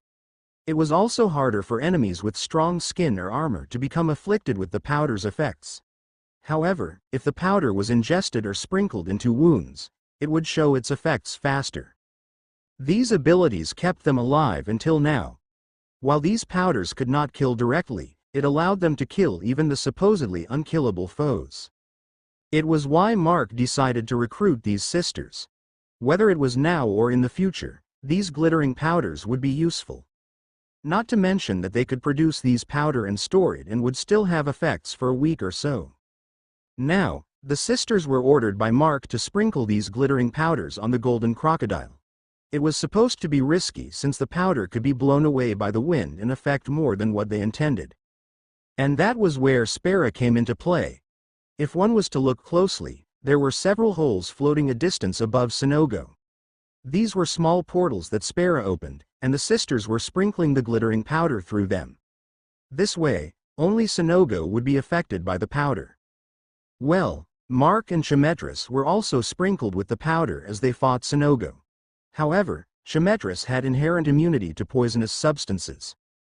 Mark was also barely affected due to the fact that he could control his blood, which was supposed to spread the powder onto his whole body. The fact that Mark had miasma in his body also helped negate the effects. The mutator ability of the sisters might have been of great help if was used unto the infected army. Unfortunately, their arrival was late.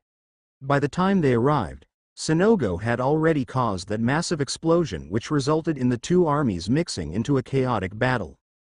Spera and the sisters did not really need to stay on the platform considering the danger. However, they wanted to watch the fight below. While they could not see everything clearly from their current height, they could at least see Sonogo. It took a few minutes of amazement as to how Mark and Chimetris could deal with such a gigantic and powerful foe.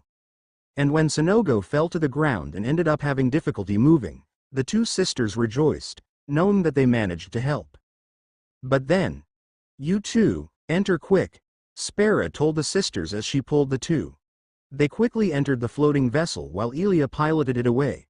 Spera and Elia already had a connection with Jaya and likely received Mark's orders to retreat. And as they left their initial position, the four women inside the floating vessel could only watch the battle between the armies since they were facing the mountain as they retreated. However, the late morning skies suddenly darkened, making Spera rush to the door to see what was happening behind. Sonogo was not incapacitated completely, however, he was already struggling to move due to the numbing and paralyzing power that seeped into his wounds. It was the best opportunity for Mark to finish this fight. Mark took out the Butterfly of Knowledge and the Crystal Staff. These two items were his loots during their visit to Mount Madia and this would be the first time Mark would use the book-shaped butterfly, not to mention using the two together. From the reaction that Magwayan and Silam showed before, using these two items together would surely yield catastrophic effects. And a catastrophic attack was what was needed in order to kill, infected, Sonogo, the soulless deity who usurped a god's power. Chimetras already retreated, and although a bit delayed, the two Dewatas followed after. With everything set up, Mark began to invoke his magical energy. But all of a sudden, Mark felt heavy. It was when he realized that his magical energy was draining rapidly. This was something Mark did not expect to happen. And then, Mark's attention was pulled away from the heaviness of his body. He could not help but stare blankly in front of him. Through his eyes, words appeared out of thin air. It was words he was not supposed to understand. Yet, as his eyes passed by each word, its meaning was immediately conveyed into his mind. Mark was in a deep trance. As if he was hypnotized, he began to read each word aloud. A flash of light of a destructive form. The representation of nature's anger. Clouds began to form in the sky. All witnesses stared, shocked at the spectacle as the clouds swirled with Mark right below its center. The shock caused a few more deaths as the infected could care less about the situation. Rumble. A phenomenon that all feared, followed by the echoing thunder at its wake. The sounds of thunder echoed from the clouds. Odd enough, not a single flash of lightning could be seen. And then, the clouds swirled faster, as if it was water in a glass, being stirred by a spoon. The already dark clouds turned darker, and darker, and darker. It became questionable whether the swirling image in the sky were still clouds. It was too dark and too murky. Boom! All of a sudden, the frightening amount of energy exploded into the surroundings. Its pressure was too strong that many magical creatures on the battlefield were incapacitated. Many were in danger of dying due to this sudden unexpected event. But, to everyone's surprise, Sonogo roared as he felt the extreme danger. All of the infected paused and looked back. They all turned and started running towards Sonogo, leaving the surprised magical army. The reason became clear soon. The infected, capable of flight, all soared towards Mark. Those that could attack at range tried shooting Mark down. And those that could not fly or attack from afar began building a tower, trying to reach Mark from below. Unfortunately for the infected, crackle. Mark's body became enveloped by electricity. It crackled as it shut down all the flying infected, and the long-ranged attack that came his way. Ignoring his surroundings, Mark pointed the crystal staff to Sonogo as it started glowing. No, it only glowed for a moment before the crystal turned pitch black. Now, light in its destructive form, tainted by the force of corruption, the taint swallowing everything into its form. The air began to tremble. The wind roared, sounding like the cries of agonized souls. Befall upon mine enemy. I call upon thee as I giveth thy name. The pressure in the surroundings reached its peak. Even the Chimetras and the Dewatas felt the chills as they retreated further and further. Miasmic judgment. Mark, in a trance, gave the name and called his attack. Thom. Everyone's eyes dilated as a pillar of black-colored lightning, several dozens of meters thick and wide, shot from the dark, swirling clouds unto Sonogo, paralyzed on the ground. R R R R R R R R R R R R A. Sinago's roar of pain and resistance ensued, mixing with the sound of thunder that almost made everyone deaf. A strike of lightning only lasted an instant, but this pillar of black-colored lightning, it continued to rain down from the sky for more than 5 seconds. Destruction ensued, the lands crumbled, and the static in the air made everyone's skin feel numb. The pillar of lightning exploded here and there, summoning branches that shot everywhere. Most of those branches hit the infected army, obliterating each and every single one of them who received the black lightning's touch. Ruah.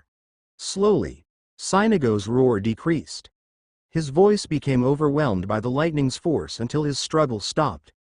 The gigantic golden crocodile tried his best to resist.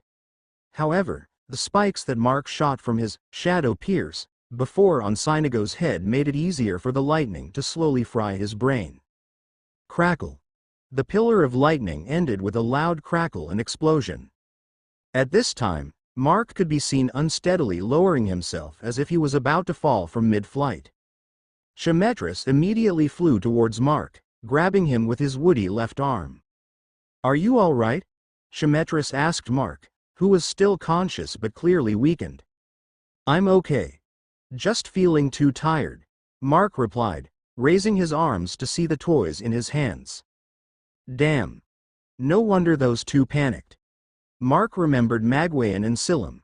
He now understood why they were in such a panic when Mark thought of using the two items together. During the chant, Mark was conscious. However, his body was basically moving and talking on its own. It was as if something powerful took over him. It made him remember the small details he forgot about the story of the butterfly that turned into a book.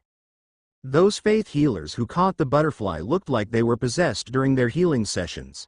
They massaged their patients with healing oils while uttering unintelligible words that sounded like hymns and prayers. It might be the same situation this time, causing Mark to enter a trance and temporarily lose control of his body. Mark turned to the destruction he unintentionally created. The already destroyed area due to Sinago's previous attack turned into a land filled with rubble, scorched ground, and molten rocks. The bodies of the infected littered below, with each and every one of them dead, with their brains fried by the lightning branches. Most importantly, Sonogo. The gigantic golden crocodile was now scorched black. He lay there on the ground without moving, looking like a small burnt mountain. It was clear that the body of the gigantic golden crocodile was now dead. Mark sighed.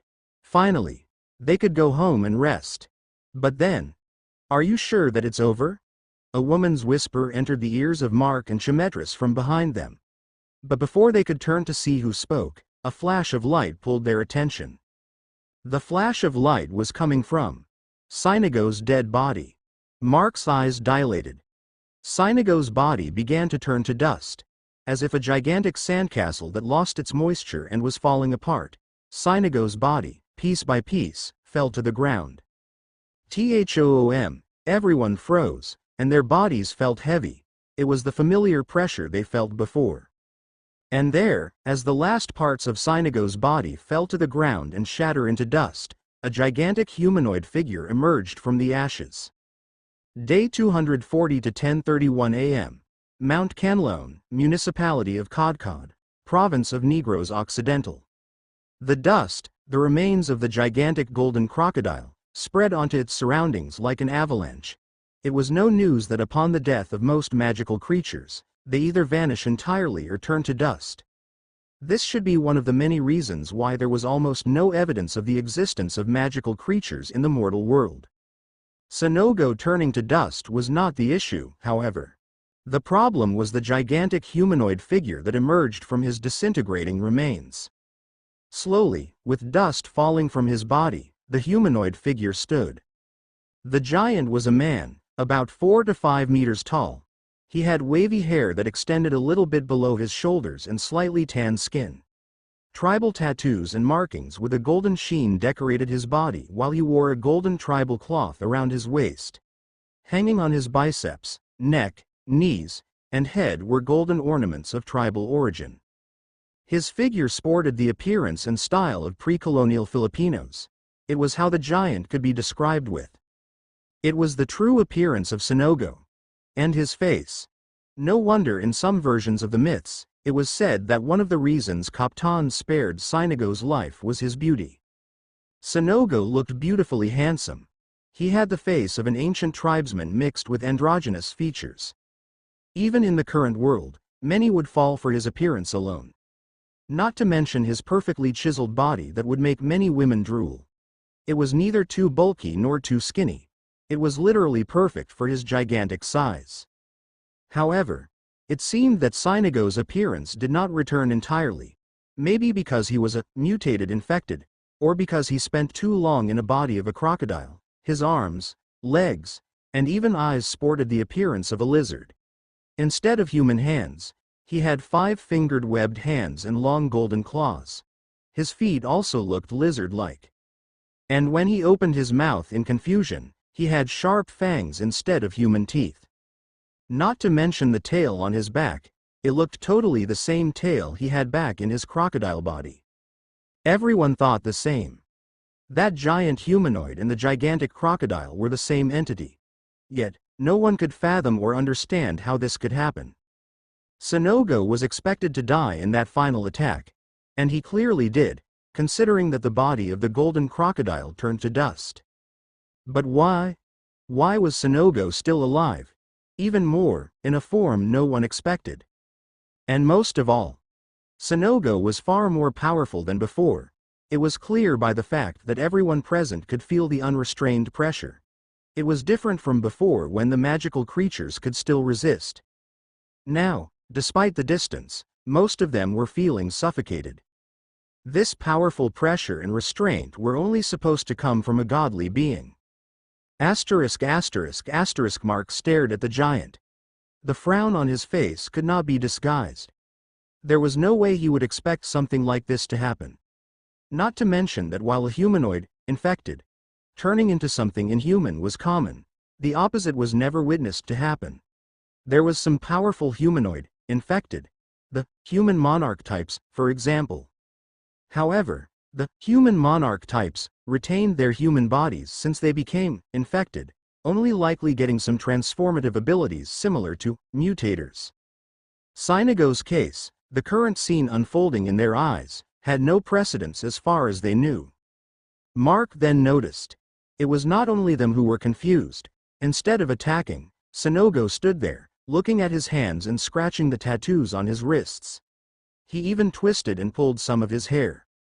As Mark saw those actions of Sinogo, he began to speak in his mind. Jaya, you can hear me, right? Why yes, I can hear you, big bro. Jaya replied with a shaky voice. Tell Spera to prepare an emergency retreat. Mark gave his instructions. We don't know whether we will win this. If just in case things don't go well, we should retreat immediately. Okay, I'll tell her immediately, Jaya agreed. But, are you going to continue fighting? Mark shrugged as he heard the question. It was clear that Jaya knew his current state. Even so, we have no choice. If we can't defeat Sinogo here, he will just become stronger the next time. Then, we won't be sure if we can defeat this guy even more. Unless we have other choices, we can only try killing him on our own. There was a slight pause on Jaya's part. All right, just be careful. Mark did not reply anymore.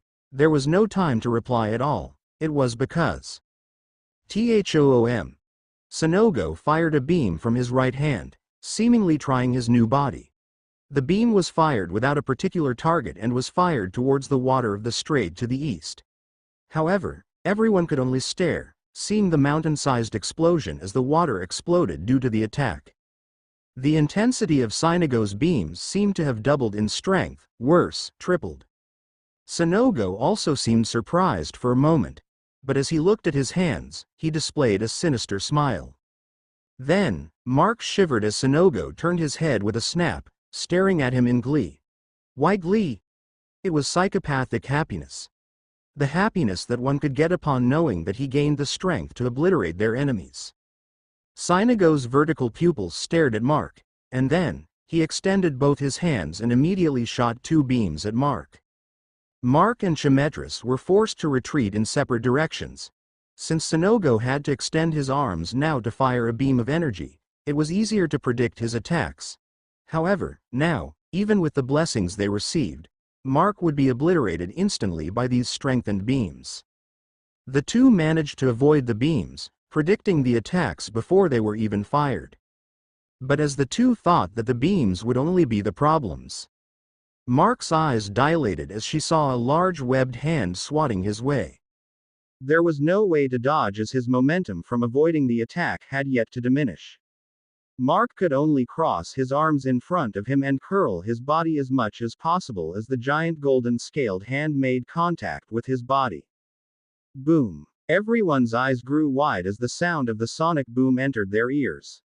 They all watched in shock as Sinogo jumped from his initial location and appeared in front of Mark. The giant traveled hundreds of meters in almost an instant. They all saw Sinogo swat Mark from midair. The attack was too strong that it caused a shockwave that everyone felt below. Most of them could not even follow Mark as he shot at bullet speed towards the face of Mount Canlaon. Boom! Rumble! The face of the mountain crumbled with a crater caused by the impact between Mark's body and the mountain's rocky cliff. Gurgur! May cried out loud. Her heart was thumping loudly. Her eyes and reflexes allowed her to see as he was flung away. Without a second thought, May spread out her crystal-colored wings and flew in Mark's direction. Amihan hung tight on May's shoulder. Her worries were also strong, considering her close relationship with Mark. Gale! Miracle! Follow Mama! With Iola in the lead, the little girls hopped onto their golems and followed behind May. Feng Jiro, Jaya, and Ephelia watched the situation in worry. Unfortunately, the three of them could not leave their current position as quickly as the others. In the sky, the passengers of the mini-cube saw what happened. Spera clenched her hand as she saw Mark get hit by that attack. Elia, I'll leave these two to you. Spera shouted. And without even waiting for a reply, she opened a portal and jumped into it. Elia just stayed silent, shrugging her shoulders. Even though Mark and Spera bicker every now and then, the two basically treated each other as brother and sister as May had wanted. As for Bella and Donna, they were feeling extremely nervous. They know for sure that the situation had turned for the worse. Bam! After swatting Mark from midair, Sinogo's momentum shot him towards the army of magical creatures. It was clear that he was still getting used to his new body and was still unable to control it fully. Nonetheless, Sinogo's landing immediately killed dozens of magical creatures either from getting stomped on or getting smashed by the strong impact of Sinogo's violent landing. Still, Sinogo could not care less about the ants beneath his feet. After landing, he regained balance as fast as he could and extended his hands towards the direction in which Mark was flung. And, THOOOM. Without hesitation, Sinogo fired another 2 beams, intending to destroy Mark as soon as possible. Despite his current state, he did not forget the threat he felt coming from Mark. However, SHHOOOOM. The 2 beams split into smaller beams as if something blocking them. The smaller beams rained all over the place, destroying the land and causing more casualties. RRRAAARR. Sinogo growled in warning, facing the one who blocked his beams. There, Chimedras hovered midair. His whole body was covered in different kinds of energies, with all his 6 wings releasing different colored glow.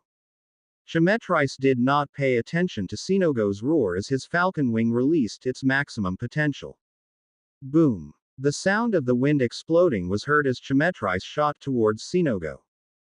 Bam! In an instant, Sinogo was hit by an attack, making him stumble backward. This body was new to him, and his balance was still subpar. Even so, he managed to remain standing after receiving Chimedras' punch to his chest. Following Chimedras' lead, the remaining magical army joined the fray. They were struggling due to the pressure Sinogo was emitting. Nonetheless, they had no choice. It was only to fight or die. And, surely, all of them would rather choose to die while fighting. Arrows, spears, balls of fire, and gusts of wind shot toward Sinogo. Unfortunately, their attacks did not even leave a slight scratch on Sinogo's body. Even so, they did not stop. Tinala and Binatuan also joined in. The two joined together, shooting their attacks as one. And unlike the weaker members of the magical army, the two Dewatas could at least leave a mark on Sinogo's body. However, the Dewatas' attacks were far from enough. The damage they dealt would not be able to help in killing Sinogo at all. Bam! Boom! Both figures of Chimetrice and Sinogo blurred and vanished. Every single time their bodies appeared for a fraction of a second, a sound indicating the clash of the two could be heard. Unfortunately, every single clash of the two would result in the destruction of the surroundings. If the clash happened to be in the middle of the magical army, countless lives were lost immediately. In the least, Chimetrice was able to keep Sinogo occupied, even at the expense of using all his abilities. Cough. Cough. Mark coughed as dust entered his throat. But that was the least of his problems. While lying in the rubble of destroyed stone and earth, Mark's ragged body was on full display. The attack he received was nothing to joke about. His arms were broken, and his ribs were sunken in. His legs clearly had many fractures, and his back was the same.